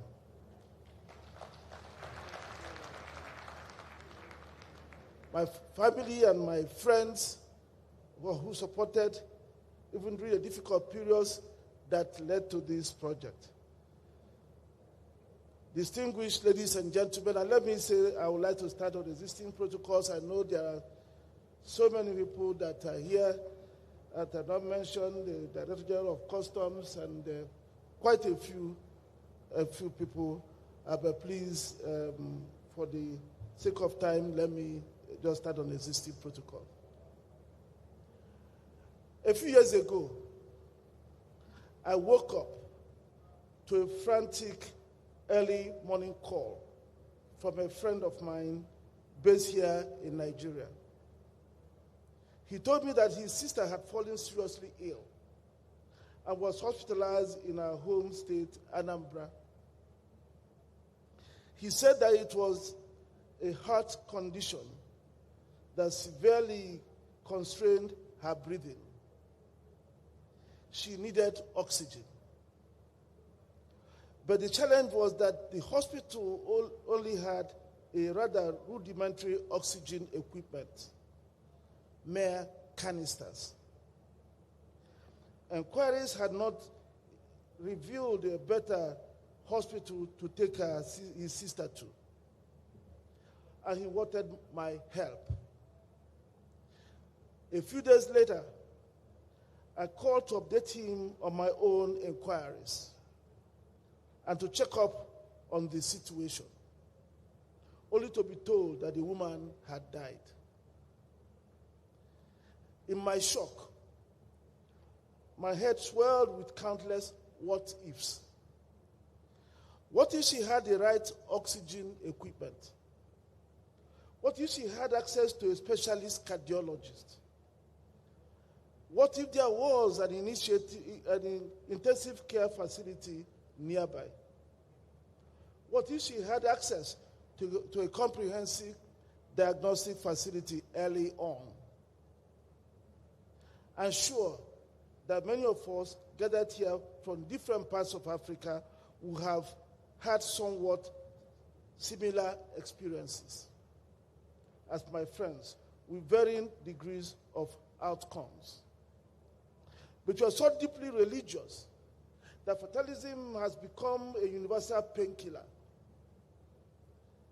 It is usually the case that when we are healthy and moving about our businesses, we talk about death, but we never consider that we can die. It is not until one experiences a close call, a near-death experience, that one begins to realize that death is a universal phenomenon, the destination for all mortals. And when we start to realize that, we begin to think differently about life, about our role in it, about the urgency to make death a remote possibility except when it becomes inevitable. We begin to wean ourselves from the debilitating fatalism I just spoke about. In 2013, I had my own close call. When I became seriously ill, I was evacuated to King's College Hospital in London, where a frantic battle to save my life ensued. Being here today is a testament to the power of cutting-edge medical research, clinical knowledge, and a solid healthcare ecosystem. The event we are witnessing, marking today, after that ordeal, is proof that society is better off saving lives than burying its dead, and that it is a living person, that can contribute to development and social transformation.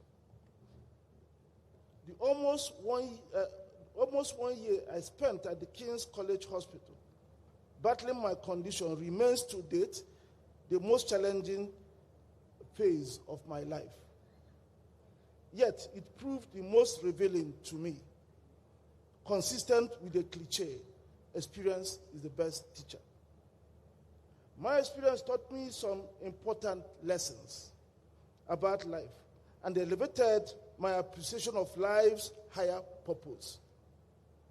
As I went through the difficulties and began to see the possibilities of survival, even if conveyed to me in probabilistic terms, I know that Professor Mufti told me at the point you have 85% chance of survival.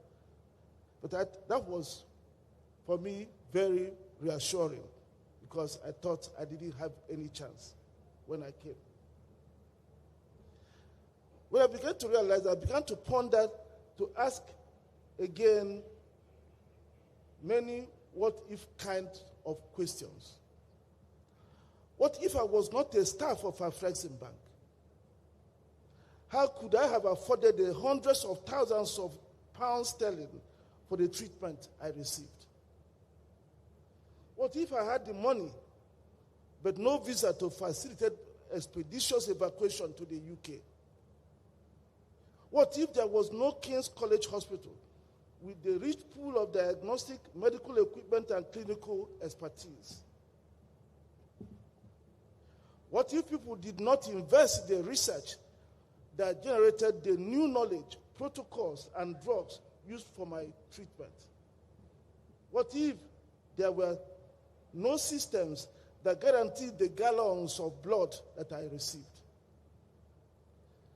In the midst of these thoughts, I concluded that the greatest tribute I could pay to all those who contributed in saving my life, the Almighty God, my dear wife Chinelo, Afreximbank and my colleagues, Daring, my friends, you all know who you are, how you cared, Professor Ghulam Mufti and his able colleagues at King's College, would be to contribute in any way I could in creating quality healthcare infrastructure and services in Africa, so that those coming after us would not have to ask the kind of questions I was asking.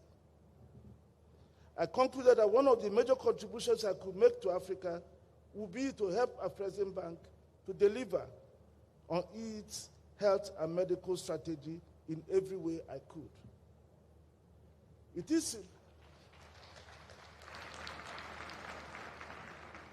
is important to point out to Your Excellencies, distinguished ladies and gentlemen, that we perhaps would not have moved from mere thoughts to action, but from a fortunate conversation with Professor Ghulam Mufti during one of his world rounds, during which we found the commonality of purpose of this subject and the way to deliver on that purpose. Our shared aspirations would have remained a mere wish, castle in the air, had it not been that I was an executive of Afreximbank, an institution that had developed and documented a health and medical tourism strategy that it was committed to delivering on. We also clearly made progress because Professor Mufti had a formidable stature at King's College. So with the stars aligned, 12 years after that life-threatening experience, and about 3 years after commencement of construction of this project, the African Medical Center of Excellence opens its doors here in Abuja.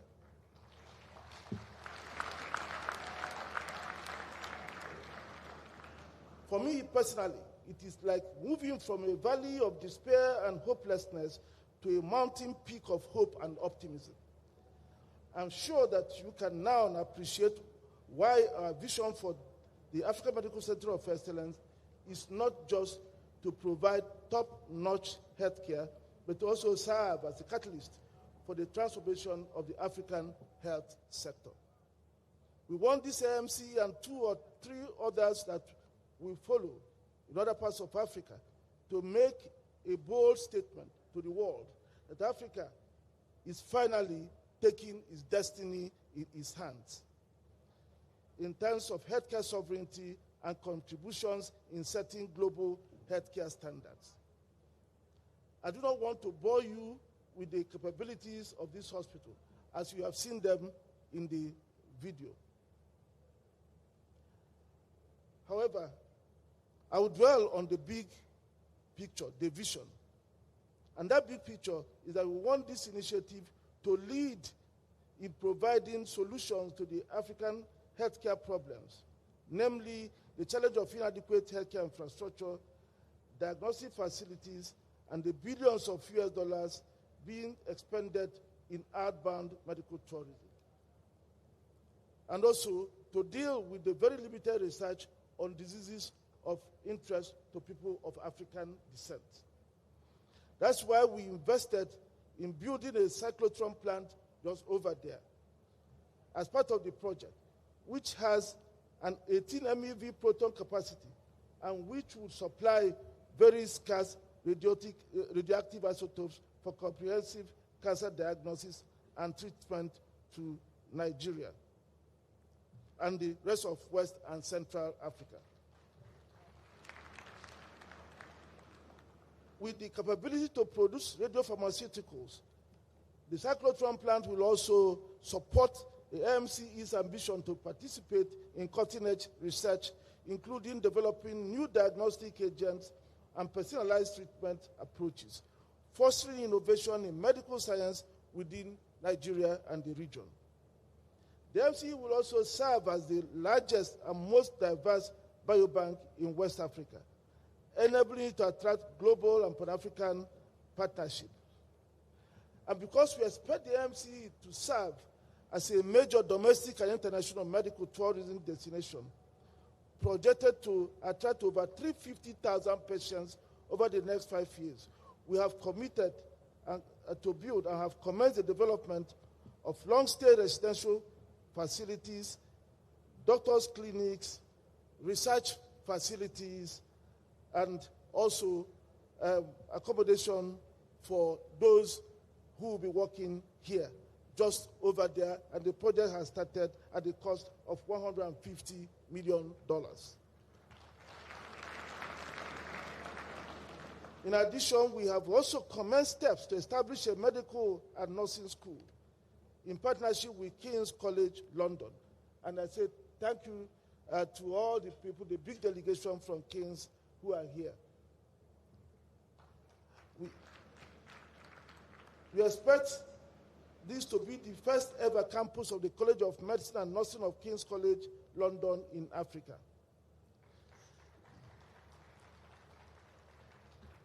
Planned investments in this place, in this facility, in this campus is just under $1 billion, of which $300 million have been spent and another $150 million is being spent. Your Excellencies, distinguished ladies and gentlemen, this is the scale of investment we need to make to turn things around in Africa. This is the scale of investments we need to make to ensure that we bring medical tourism back and make Abuja the center, the hub for medical tourism on the continent, and attract other people even from as far as the United States. AMCE is the center that we hope will drive renewed emphasis on research in diseases of health interest to people of African descent. Many diseases affect Africans for which there are no affordable cures because no investments are channeled into researching them. We have historically sat back and waited for others to do research for things that concern us. The AMCE has been set up to try to reverse that. An example is sickle cell anemia, which affects 2 to 3% of Nigerians and about 15 million Africans worldwide. It is a collective responsibility to begin to change the course of that disease. And in today's world, the pharmaceutical industry is rapidly shifting to biologics or biopharmaceuticals, driven by advancements in biotechnology, which have made biologics more cost-effective and accessible. Biologics are gaining popularity due to their effectiveness in treating complex diseases and their ability to target specific immune system components. Yet, Africans are also at the periphery because the drugs are hardly tried on the continent on our people. As a result, these drugs do not work as effectively for Africans as they do for others. Working through the AMCE and other initiatives, Afreximbank had decided to contribute to reversing the situation. That is why the AMCE has also been developed to become a center for cutting-edge research in medicine, in partnership with King's College Hospital, Christie's, University of Wisconsin Teaching Hospital, Novartis, Nigerian and African universities, and many others. The AMCE plans to lead research into the diseases that uniquely affect African people. Indeed, it is our aspiration that the AMCE will soon emerge as the global center for sickle cell research. And working with researchers at King's College London and Novartis, Switzerland, we aim to find an affordable cure for sickle cell here in Abuja within 5 to 7 years. Since our Afreximbank brand is known for matching words with action, the bank has launched the African Life Sciences Foundation to act as the vehicle for mobilizing appropriate risk capital to drive the research efforts. You saw already the launch. That the Life Sciences Foundation is supported by an endowment fund that we want to seed with $600 million, of which Afreximbank has already donated $75 million. We hope that everybody here, the government, whether from Africa or outside of Africa, high net worth individuals, corporations, and others will contribute to this effort. Because it's through this kind of investments that we will begin to change the course of diseases on the continent. And using that, the endowment fund, we also hope to support indigent people to access the services of the African Medical Center of Excellence. And just today I was talking with the Health Commission of the FCFTA, and I understand that there are 20 patients that need help.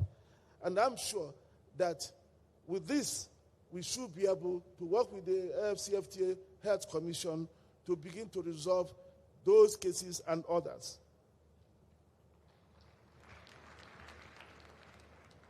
Your Excellencies, distinguished ladies and gentlemen, Afreximbank has taken even more consequential steps in fostering an ecosystem that underpins research and innovation in the life sciences.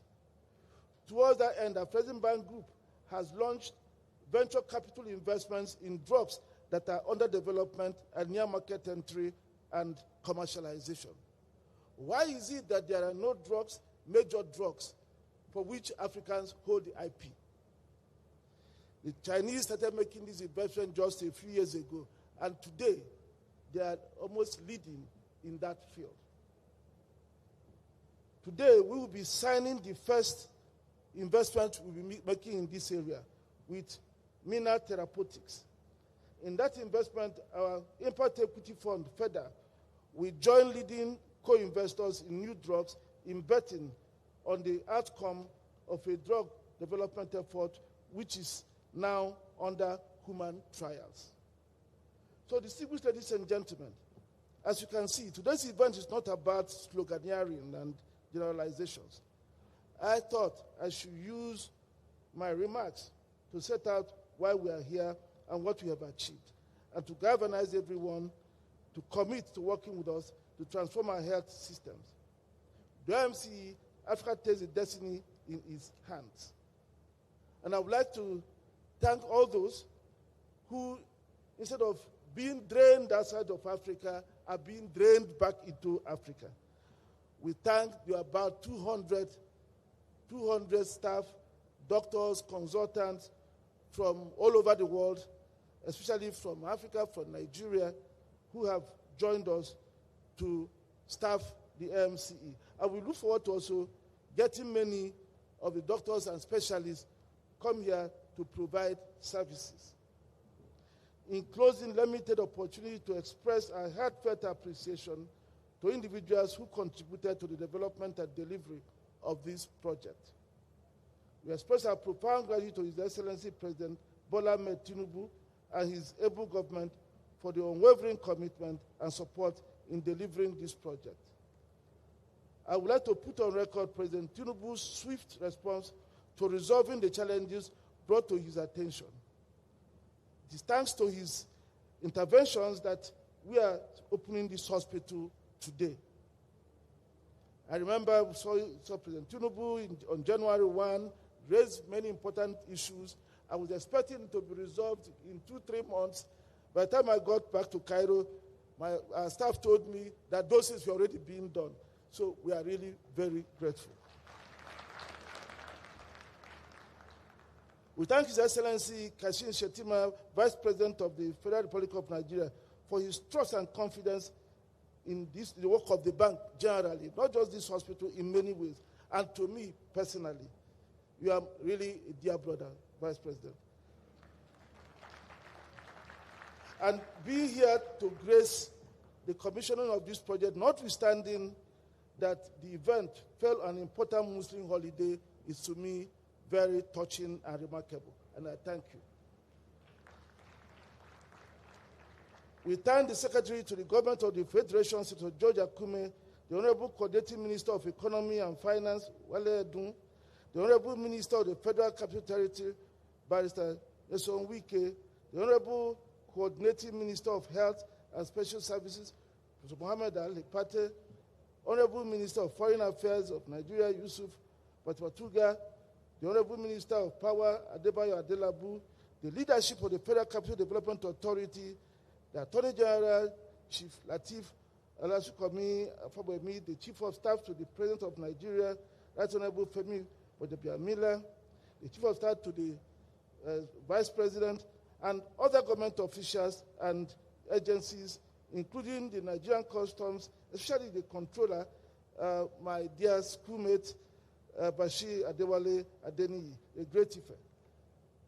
The Nigerian Immigration Service, the Nigerian Nuclear Regulatory Authority, the Health Services and Environment Secretariat, AMCE Abuja Energy Distribution Company, the FCFTA Health Commission, and many others who in diverse ways accorded the bank and the project managers the vital support. We are also indebted to the former government of the Federal Republic of Nigeria under the leadership of His Excellency Muhammadu Buhari for their strong support. His government provided the land and laid the foundation through regulatory and policy support, which facilitated the commencement of the project. We also thank his officials, including Professor Ibrahim Abola Gambari, the Chief of Staff of the former President, Dr. Geoffrey Nyama, the former Minister of Foreign Affairs, the former Secretary to the Government of the Federation, Boss Mustafa, the former Ministers of Health, and also Stella Maduka and Gabriel Aduda, who are pivotal officials at that time who worked with us to make sure that this project got started. We are most grateful to Professor Shitij Kapu, President of King's College London, Sir David Behan, Chairman of the Board of King's College Hospital London, Professor Clive K, Chief Executive King's College Hospital London, Professor Gula Mufti and the entire leadership of King's College Hospital London for the firm technical support that enabled us to make the right decisions throughout the development phase of the project. We'll be counting on them as we progress with this. Special thanks to the rest of our team, the team of our clinical and medical advisors, Professor Onitilo, Dr. Anwar Ohag, and Dr. Tabu Azubike, for all the effort. For the design of this state-of-the-art hospital, we sought the best in the industry globally. We acknowledge and thank the consortium of Perkins and Weil and DASA for an excellent design work. And for the construction, we were supported by a solid duo of Kappa Dabato and Naida, who again delivered this magnificent edifice alongside our other project managers, Bove Ross and Courtney Michael. They delivered within budget and within time. Tani, the medical equipment suppliers, also deserve special thanks for an excellent job under tough circumstances. Our appreciation also goes to members of the board of directors of the AMCE who are here, and of course the management. Special thanks are also due to our prospective partner investors, namely NNPC Limited and Bank of Industry Nigeria. We look forward to welcoming you so that we can together fully expand opportunities this facility offers. We do also recognize the support provided by Ambassador Bello Hussein Kazaure, Mr. Femi Otedola, Alhaji Aliko Dangote, Mr. Tony Elumelu, Mr. Wale Tinubu, Dr. David Atuo, Mrs. Ngozi Azodo, Mrs. Eva Omoteshe, and many others. I will not be able to name here, but if I don't call your name, does not mean we do not recognize the contributions. To the board of directors of Afreximbank, I said to you on this day that you have continued to touch the lives of Africans in diverse ways.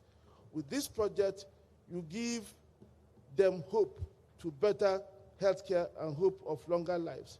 The continent will forever be indebted to you.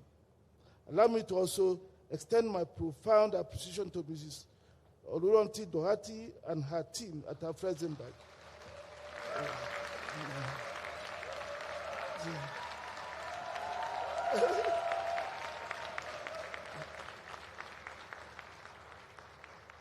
Well, the clapping shows it. Through their unwavering commitment to the bank and Africa, oversaw the development of this transformative healthcare infrastructure. Appreciation also goes to the executive, my colleagues, and all the others who may not have worked directly, but who were behind Oluronti and her team and made sure that we were able to do this very, very efficiently. I will also not forget to mention my predecessor, Mr. Jean-Louis Ekra, who supported the idea of this project once it was brought to him as I came out of hospital. I came out of hospital. When I mentioned it to him, I thought he would say maybe he's still recovering and was not thinking properly, but he embraced it, not only embraced it, began to lead the effort that made it possible for us to be here today. So thank you, President, for coming also. And thanks to our pioneer President, Mr. Dodu, without whose hard work the bank would not have even emerged in the first place. So we thank you for being here with us. Last but not the least, I thank my dear wife, Chinelo, and my entire family for the unflinching support and encouragement that served as a source of energy that helped drive the project we are celebrating today. I'm certain that there are several other actors whose contributions ensured the success of this project. Your role was never in doubt, and we thank you for helping to deliver on our shared commitment to our people, our continent. And I look forward to your using the service if you ever have to use it. And I hope that it serves you well if you ever do use it. Thank you very much.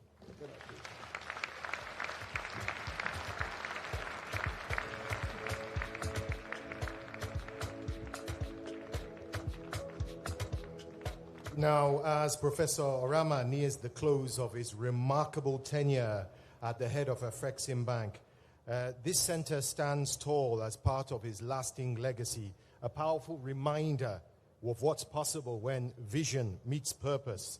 So the one person he couldn't thank, let us thank. Please join me in giving a warm, warm round of applause to the phenomenon that is Professor Benedict Oke Orama.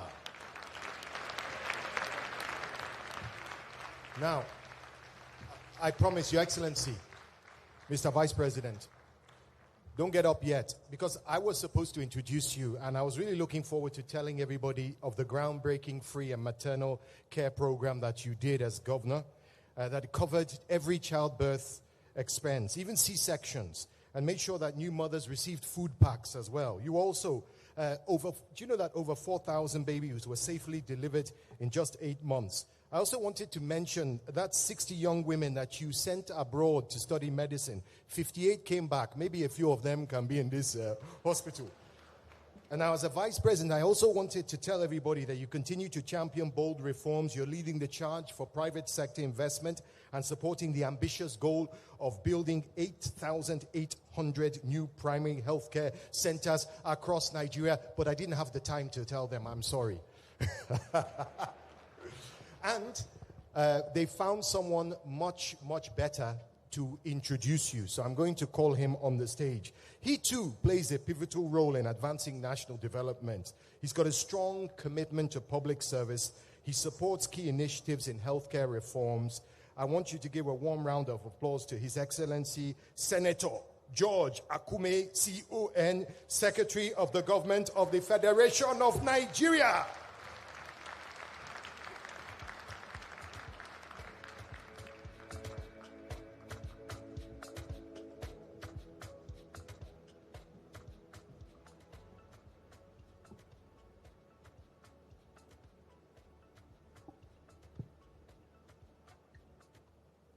The President of Nigeria,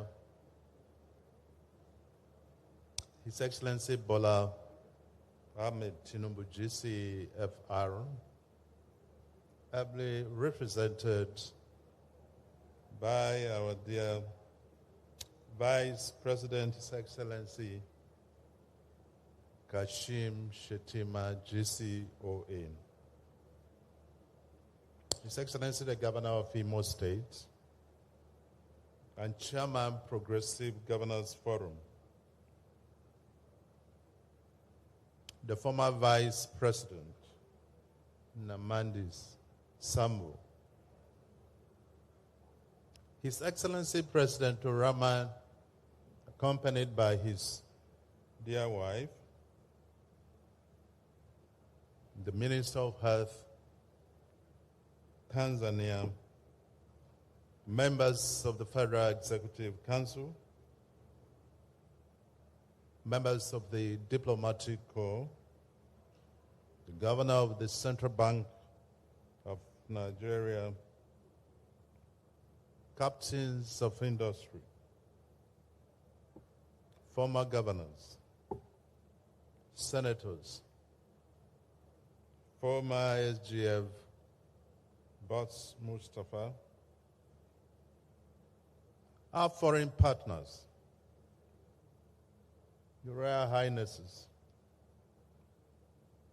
distinguished invited guests, gentlemen of the press, ladies and gentlemen, history is being celebrated here in Abuja, Nigeria, Sahelian Africa, and Africa. Credit for this occasion must go to our dear son, His Excellency President Orama, and his partners for their bold and imaginative effort to create this history. Provision of care of this magnitude has been a problem for some time in Nigeria. This explains why, like Andrew, many Nigerian doctors ran away overseas. In year 2002, in faraway Jamaica, at Montego Bay, which is their seaside resort, I met Ambassador Andrew Young. And he said, as at that time, there were over 20,000 medical consultants of Nigerian origin who were working in U.S. medical facilities. Maybe we wouldn't blame them. But now, many may have to rethink and return home because of this kind of facility, which gives them the opportunity to express themselves maximally and efficiently in the healthcare delivery system. These are my few remarks. I've been asked to introduce a man that needs no introduction, a man I have known for over 20 years, a man who has also been governor, senator, and a man who was serving as governor, brought a lot of transformation to the good people of Borno State. I love health. And that explains why. When I was governor, I also established a teaching hospital, a medical school, and a teaching hospital. Believing that not every indigenous of Benue was sufficiently rich to travel abroad for higher medical attention. It is my honor and privilege to therefore invite His Excellency, the Vice President, to deliver the President address.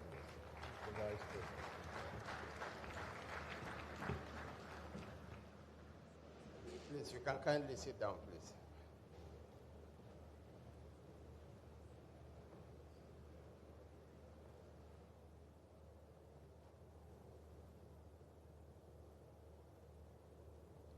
The elder statesman, former Vice President, Architect Mohammed Namadi Sambo, GCON, the President and Chairman, Board of Directors of African Export-Import Bank, my brother, Professor Benedict Okechukwu Orama, and his lovely wife, Chinelo.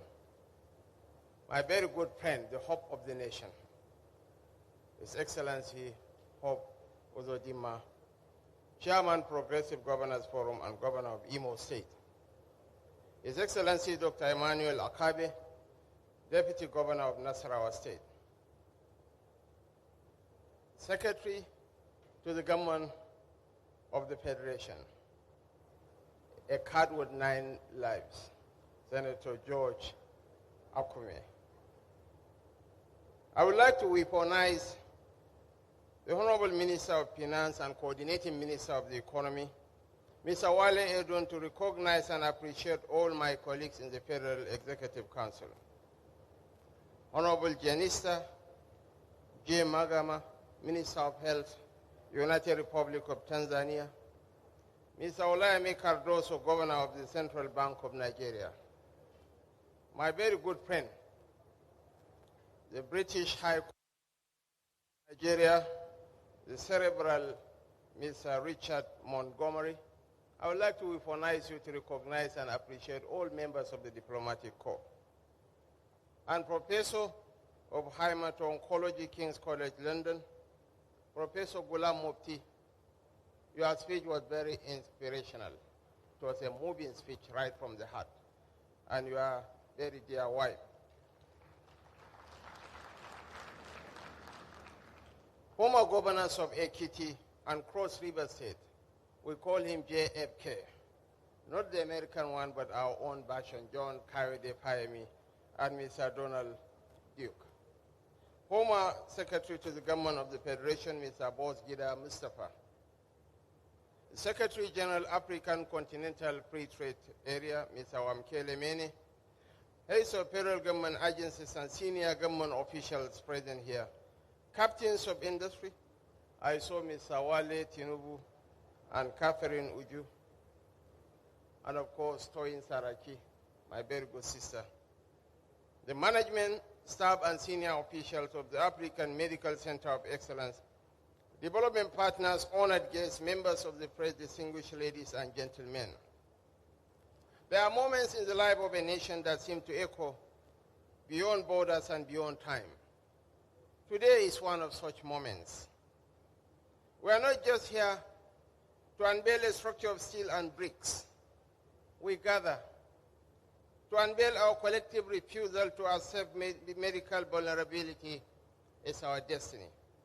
And I am honored to share with you the joy of this day. The African Medical Center of Excellence is a promise of the continent. What we gather to witness is a statement that we are prepared to compete with the best medical services around the world.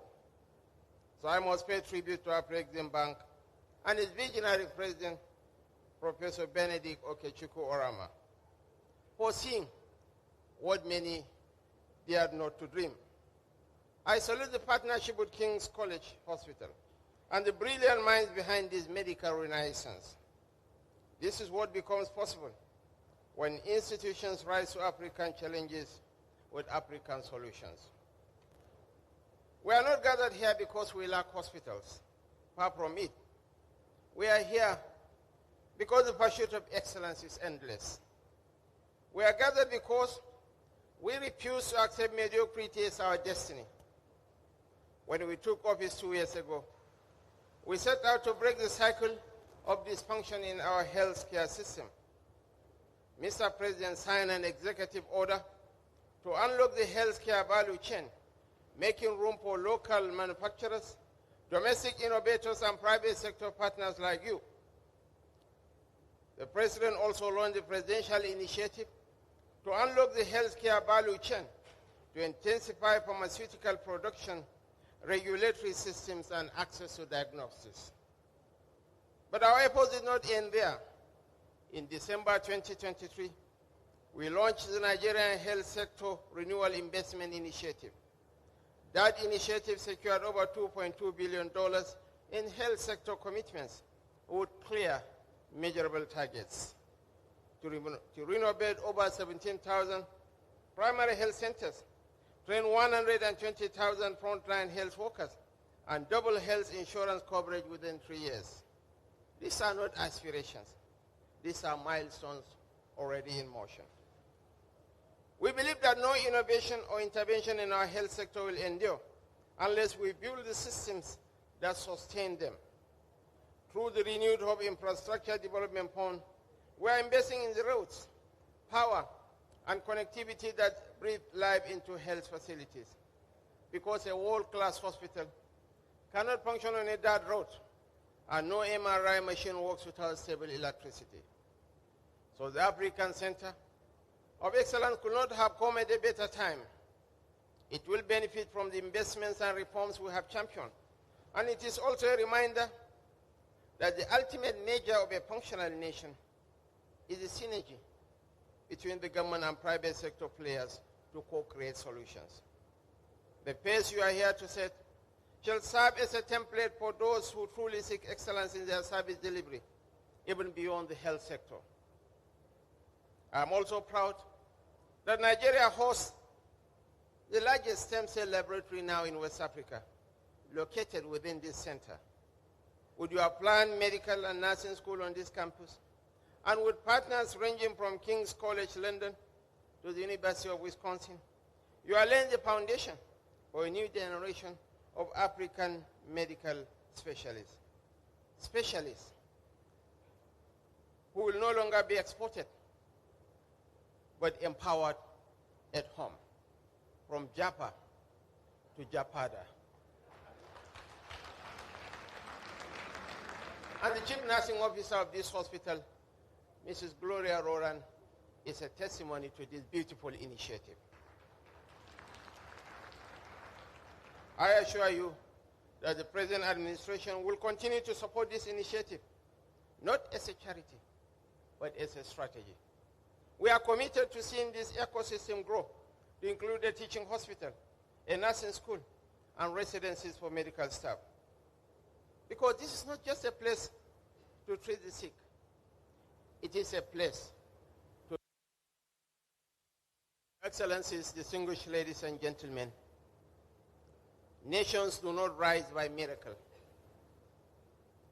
They rise by vision and by sacrifice. I want to assure this esteemed gathering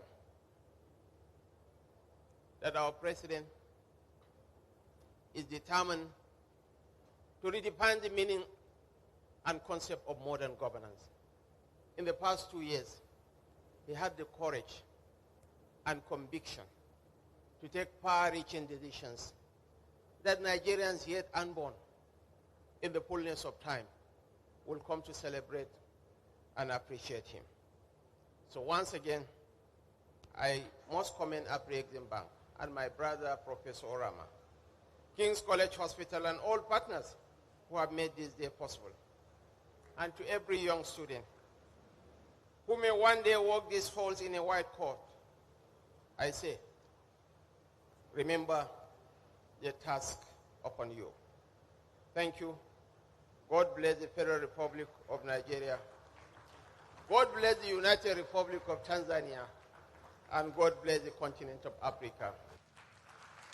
And God bless you, sir. You are truly an inspiration of hope and health for us all. I'm going to ask you to stay on the stage and for our colleagues to remove this just for a second.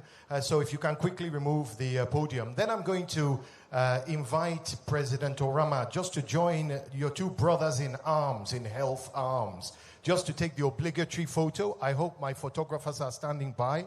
I will step away.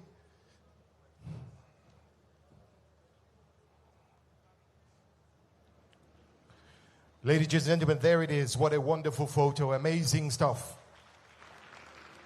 You inspire. Your vision and commitment inspires us all. Thank you for being true champions. Now, I will now call on former Vice President and the SGF and spouses to come and join for a family photo. Former Vice President, governors, ministers, and also the partners NNPC and Bank of Industry. Please join us. Deputy governors, EVPs, Ms. Oluronti, please join us. You worked hard for this. You said, what did you say? You said it was like a 4-year pregnancy or something like that. So come over.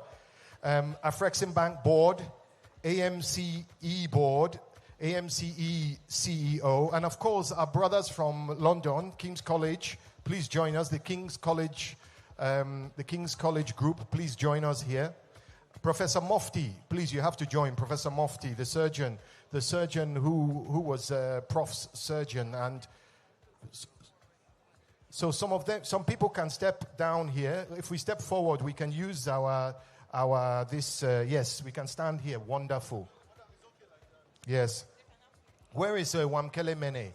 Where is the Secretary General of the AFCFTA? You know, when I have a microphone, you're never safe. There you go. Join us, please.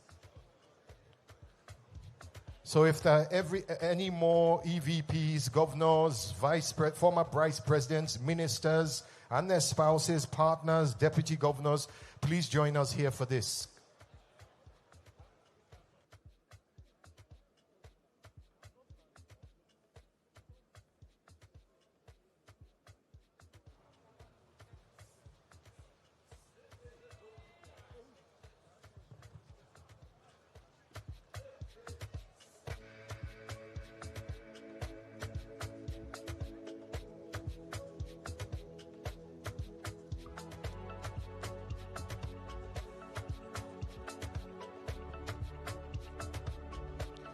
Now, ladies and gentlemen, please stay where you are because the program is going to continue after His Excellency, the Vice President of the Federal Republic, leaves. We still have signings and then we're going to conclude. But before we do, I want all of you to please rise for the national anthem of the Federal Republic of Nigeria.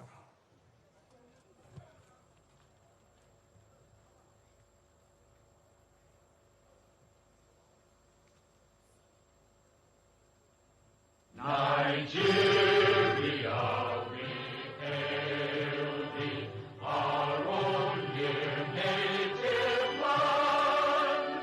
Though tribe and tongue may differ, in brotherhood we stand. Nigerians home and proud to serve our sovereign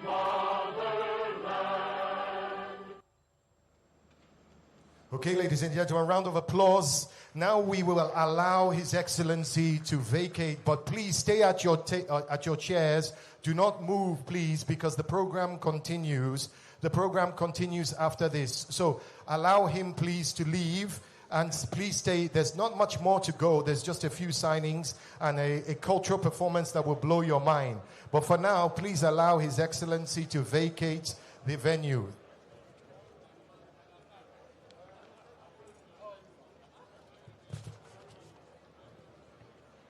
Please remain at your seats. Please remain at your seats.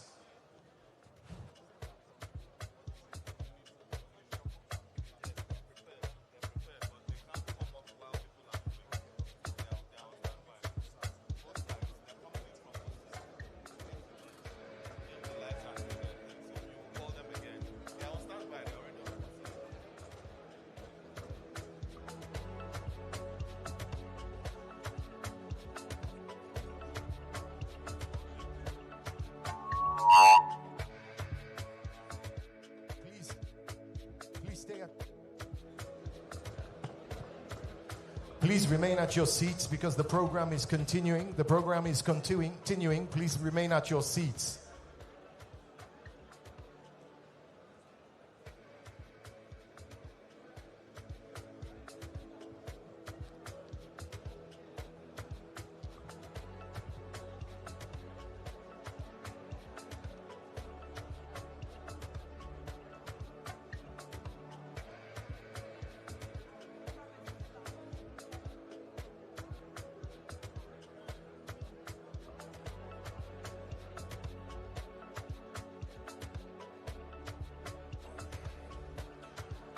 I'd like to ask you all to return to your seats, please, so that we can continue the program. You have to listen to me. I'm the traffic warden.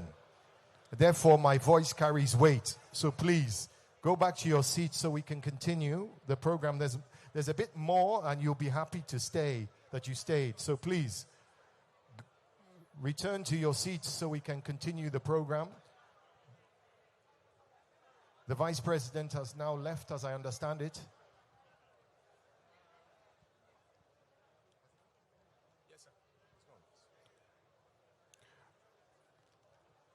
Okay, I'm going to ask my colleagues, is it okay for us to continue? Somebody has to give me a thumbs up. Can I continue? No.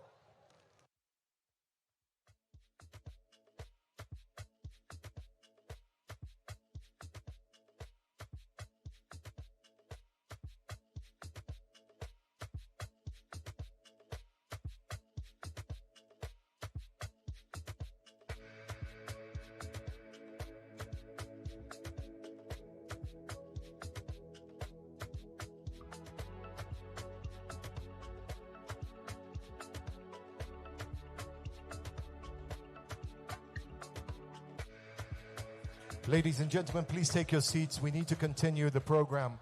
For all those taking photos or chatting with friends, please, if you could just resume your seats so that we can conclude the program. The program is not over. There is more to come. So please take your seats so that we can continue. I will ask my friends over here who seem not to be... I have quite a deep voice and it carries, but it seems not to be able to carry that much. But I'm going to ask the gentleman over here to please take a seat. I don't know...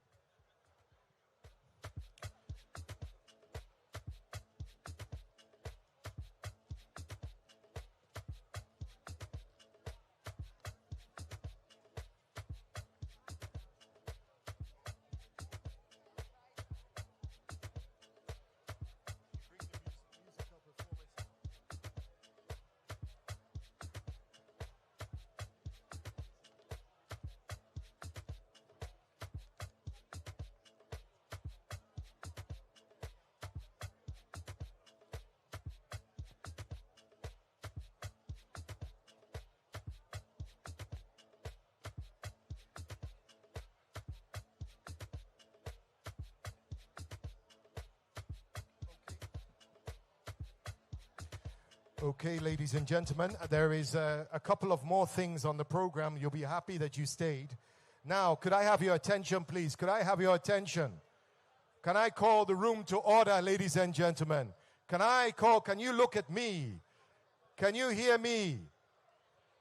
No? Ladies and gentlemen, look this way, because rooted in African heritage and driven by a passion for justice, their performance is a celebration of resilience, identity, and unity. Through dance and poetry, they ignite hearts and minds with a Pan-African spirit and a call to collective empowerment. Please welcome the Adila Dance Group and the spoken word artist, Mariam Hassan Bukhar.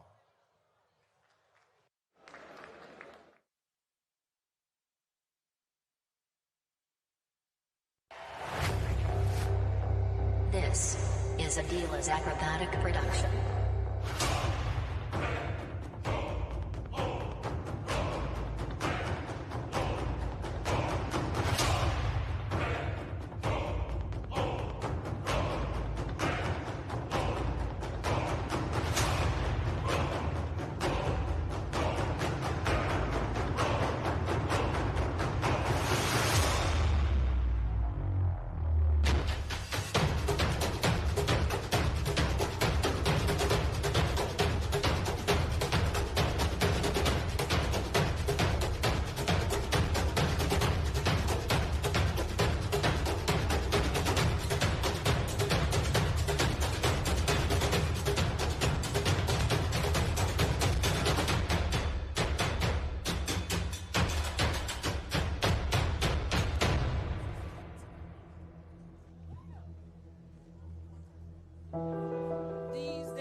becoming a land of locked doors and referral letters. A waiting room with no doctors in sight. Our best minds disappearing into the wind, called doctors abroad, strangers at home. They say when the body is broken, it returns to the place where it first knew pain. And for too long, our bodies have been boarding planes, carrying pain in suitcases, hope in fragile envelopes, searching healing in foreign tongues. We've flown faith across oceans, signed consent forms in accents that weren't ours, watched loved ones become statistics in a system that never knew our stories. Africa, the mother that birthed science, now bleeding brilliance, watching her children, doctors, nurses, researchers, exported like remedies while she lies on the gurneys of neglect. But the pulse of a continent never dies, it waits. Waits for the day that we look inward and see that the cure was never across borders but buried in belief. That we are not a continent in need of saving, but a people in need of remembering who we are. Enough of skilled hands leaving with heavy hearts. Enough of watching our genius grow. We too deserve to thrive, to age in peace, to fight disease, dignity, and win. This is how we stay. This is how we stand. Afreximbank has laid a foundation of faith through the right leadership. Because if a leader doesn't act, the world cannot follow. Vision without movement is just a dream. But when a leader sees and dares to move, he opens the road for others to walk. And if Africa must rise, it must be by the hands and the will of Africans. This is 3,000 jobs and rising. This is 350,000 patients with names. This is a mother no longer forced to beg borders for her child's tomorrow. This is how we break the cycle, how we bring our children home. No more fathers dying alone in foreign beds. No more mothers learning last breaths through WhatsApp calls. No more excellence on exile. This is what transformation feels like.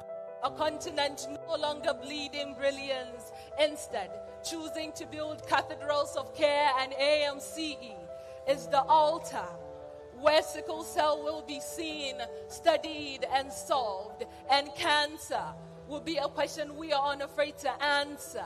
This is what self-reliance feels like. The hum of the cyclotron, the dignity of doctors choosing to stay. AMCE is rebellion against the notion that Africa must always go out to get better. But no, the healing has come home. This is the Africa they told us to wait for. But let the world know, we are no longer waiting. Africa is returning to herself. She is not surviving. She is healing, thriving, suturing her wounds still. She is innovating. She is becoming. And this time, she is doing it at home. Thank you very much.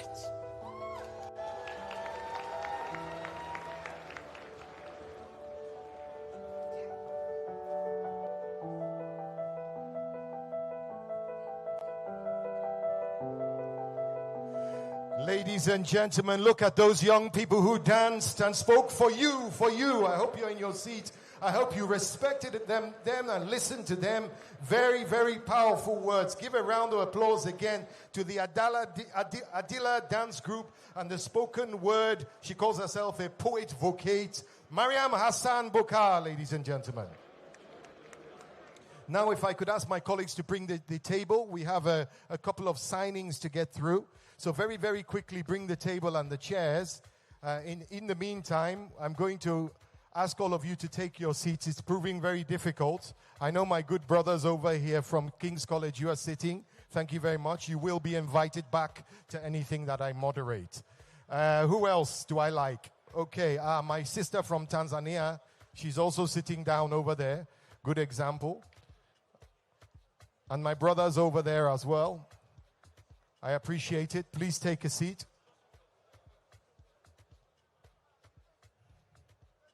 Now we go into a couple of signings, just a couple of signings actually, just I believe two. if I'm not mistaken. Okay. So for this, I will require the signatories, those people that will wield the pen.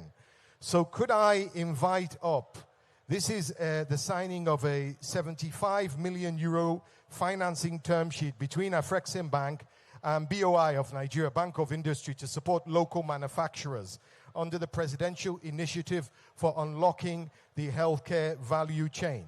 So without much ado, please give a warm round of applause to the signatories, Dr. Olasupo Olushi, who is the Managing Director, CEO of Bank of Industry. Where are you? Where is Dr. Olushi? Are you here? Please join us on the stage. You have a job to do. Please join us. Can I see him?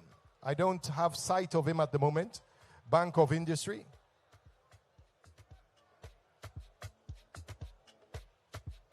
Next, Mrs. Kanayo Awani, Executive Vice President, Intra-Africa Trade and Export Development.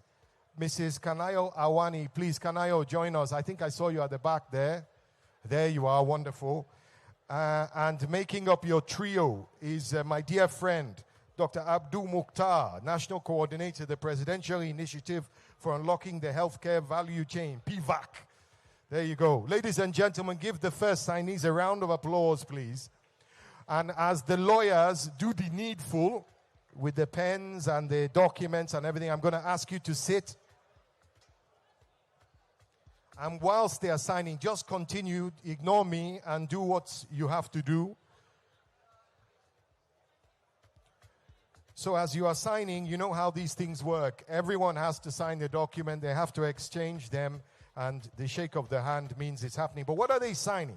Well, this is a 75 million euro SME facility that will be utilized, 75 million euro facility to be utilized by the Bank of Industry to finance eligible small and medium-sized enterprises and emerging corporates so that it allows them manufacturing capabilities for pharmaceuticals, diagnostics, vaccines, medical consumables, medical devices, healthcare technology, as designated under the Presidential Initiative for Unlocking the Healthcare Value Chain.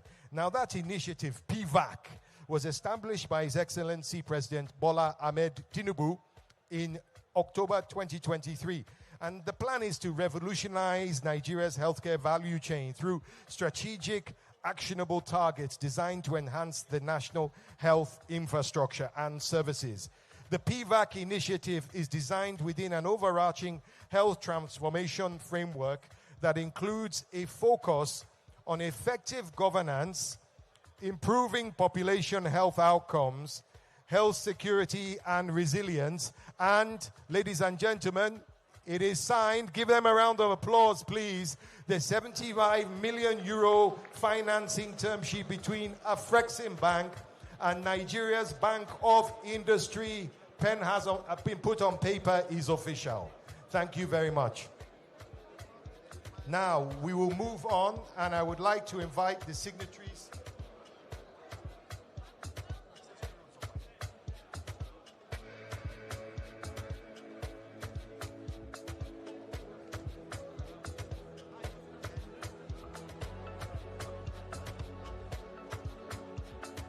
Next, could I invite the next signatories for the next signing? Can I actually ask people to please give me just a few moments? It's very difficult to shout over people who are making a lot of noise. We're having a competition of volume here, and I think I'm losing. So if I could ask you, please, just give me a few more minutes, and then you can meet and talk. I beg you, please.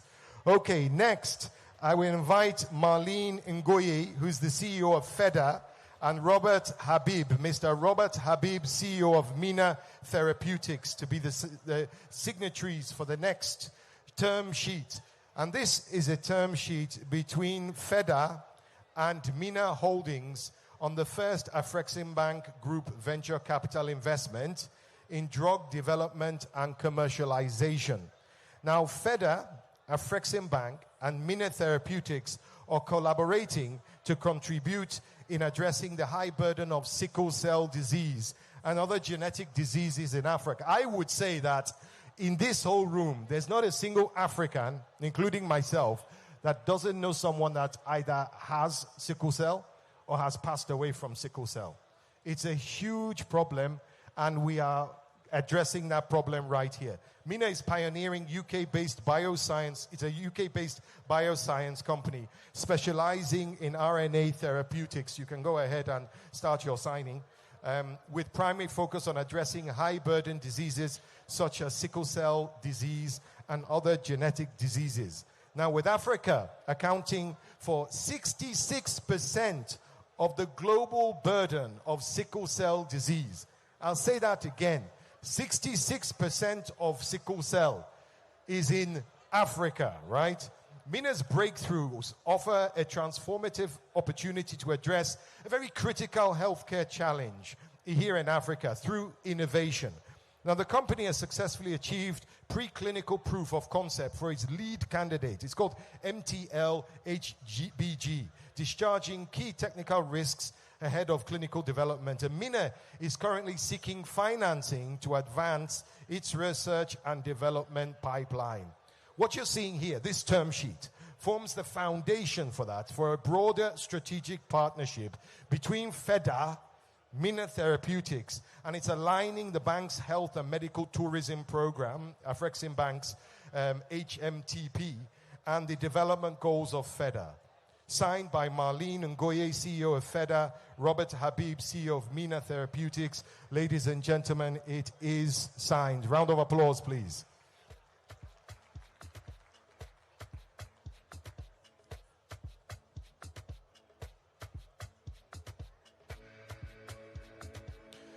Next, I would invite the next signatories from the King's College London, KCL. Please welcome the Senior Vice President, Health and Life Sciences, Mr. Graham Lord. Mr. Graham Lord is your signatory for this one. And our dear sister, I hope she's around, Oluronti Doherty. Oluronti, Mrs. Oluronti Doherty, Managing Director, Export Development. And I see our former minister, our former governor. Yes, Kayode Fayemi, who says that I shouldn't call him that. I should call him a King's College professor. So King's College professor Kayode Fayemi here with us for this one. I know you've been a great supporter. Now, as I asked the lawyers to just go ahead and ignore me, just continue rapidly giving them the signing. Go ahead. Don't wait for me. I will tell them what you're signing. This is the signing of the heads of terms between Afreximbank and KCL on the establishment of a medical and nursing school at the AMCE. Now, the signings of these heads of terms is a very big step. It marks the step of a collaboration between Afreximbank and King's College London on the establishment of a medical and nursing school in Nigeria. It follows the implementation of an MOU, a Memorandum of Agreement, signed in November 2023 at the Strand campus of King's College London. And that MOU commissioned a scoping study to assess the feasibility of establishing a medical and nursing school here in Abuja, Nigeria. This partnership represents a key pillar of Afreximbank's broader strategy to develop a robust, Africa-focused healthcare workforce pipeline. It is signed. Please give them a round of applause.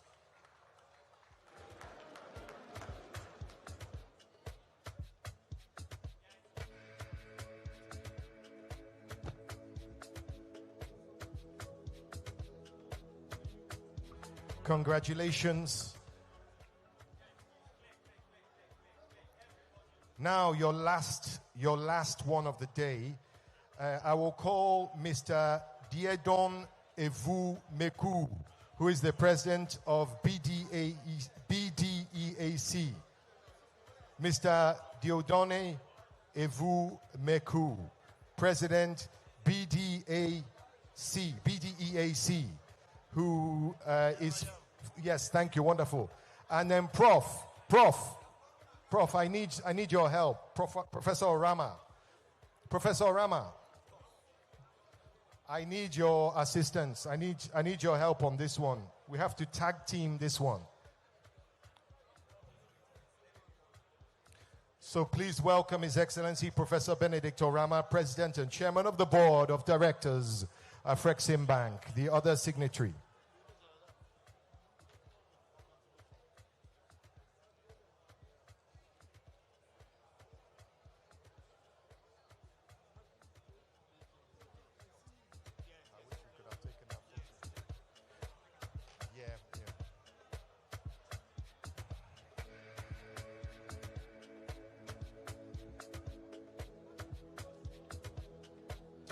Now, as I ask the lawyers to just continue, let me tell you what they're about to sign. This is the signing of a facility agreement for, I believe, it says 100 million euros, but it might be dollars. Because the last one I said euros and I meant dollars. But let's say it's pretty close. 100 million euros is what it says here. It's a trade financing facility in favor of Development Bank of Central African States, BDEAC. Now, the signing ceremony for this $100 million euros trade finance facility, it's very important because it marks the implementation of a memorandum of understanding, an MOU as they call it, that was signed last year in Nassau in the Bahamas during Afreximbank's annual meetings. And it establishes the cooperation framework between Afreximbank and BDEAC, the Regional Development Finance Institution of the Economic and Monetary Community of Central Africa, CEMAC. Now, they have a long-standing partnership with Afreximbank, and this newly approved facility strengthens that. It strengthens the synergy between the two institutions, enabling them to jointly support Central Africa's regional and continental economic development agenda. The 100 million euro trade finance facility in favor of BDEAC is signed, ladies and gentlemen.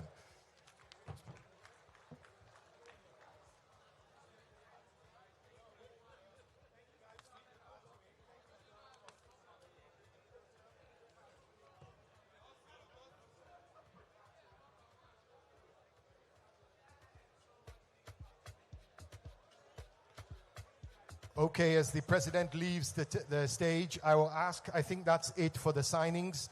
I think I will let my colleagues remove the chairs, please, once the dignitaries have left the stage. Come on, quickly remove the chairs here. So stand by.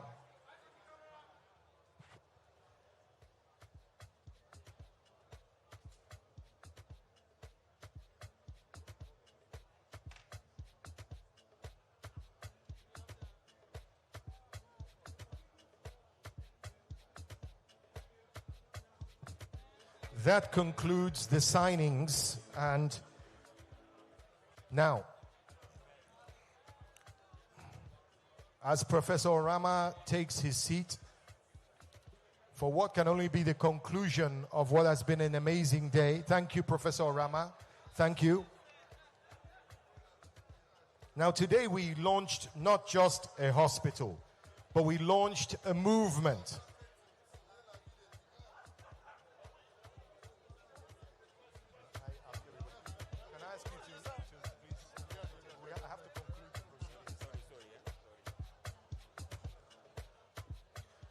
Ladies and gentlemen, today we launched not just a hospital, but a movement to reclaim our health, our dignity, and our future.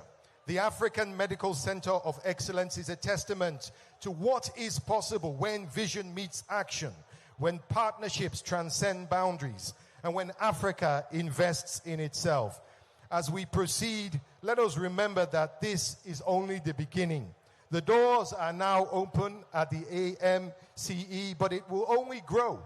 It will innovate. It will inspire. It will become a symbol of hope for millions across our dear continent. It's a promise that to every African that our health matters, that your lives matter, and that we can achieve greatness together. Thank you. Now let us continue and go forward and make this stronger. This concludes the ceremony. My name is Mark Edo. It's been a pleasure to moderate an MC today. Thank you all for joining us, and have a good day.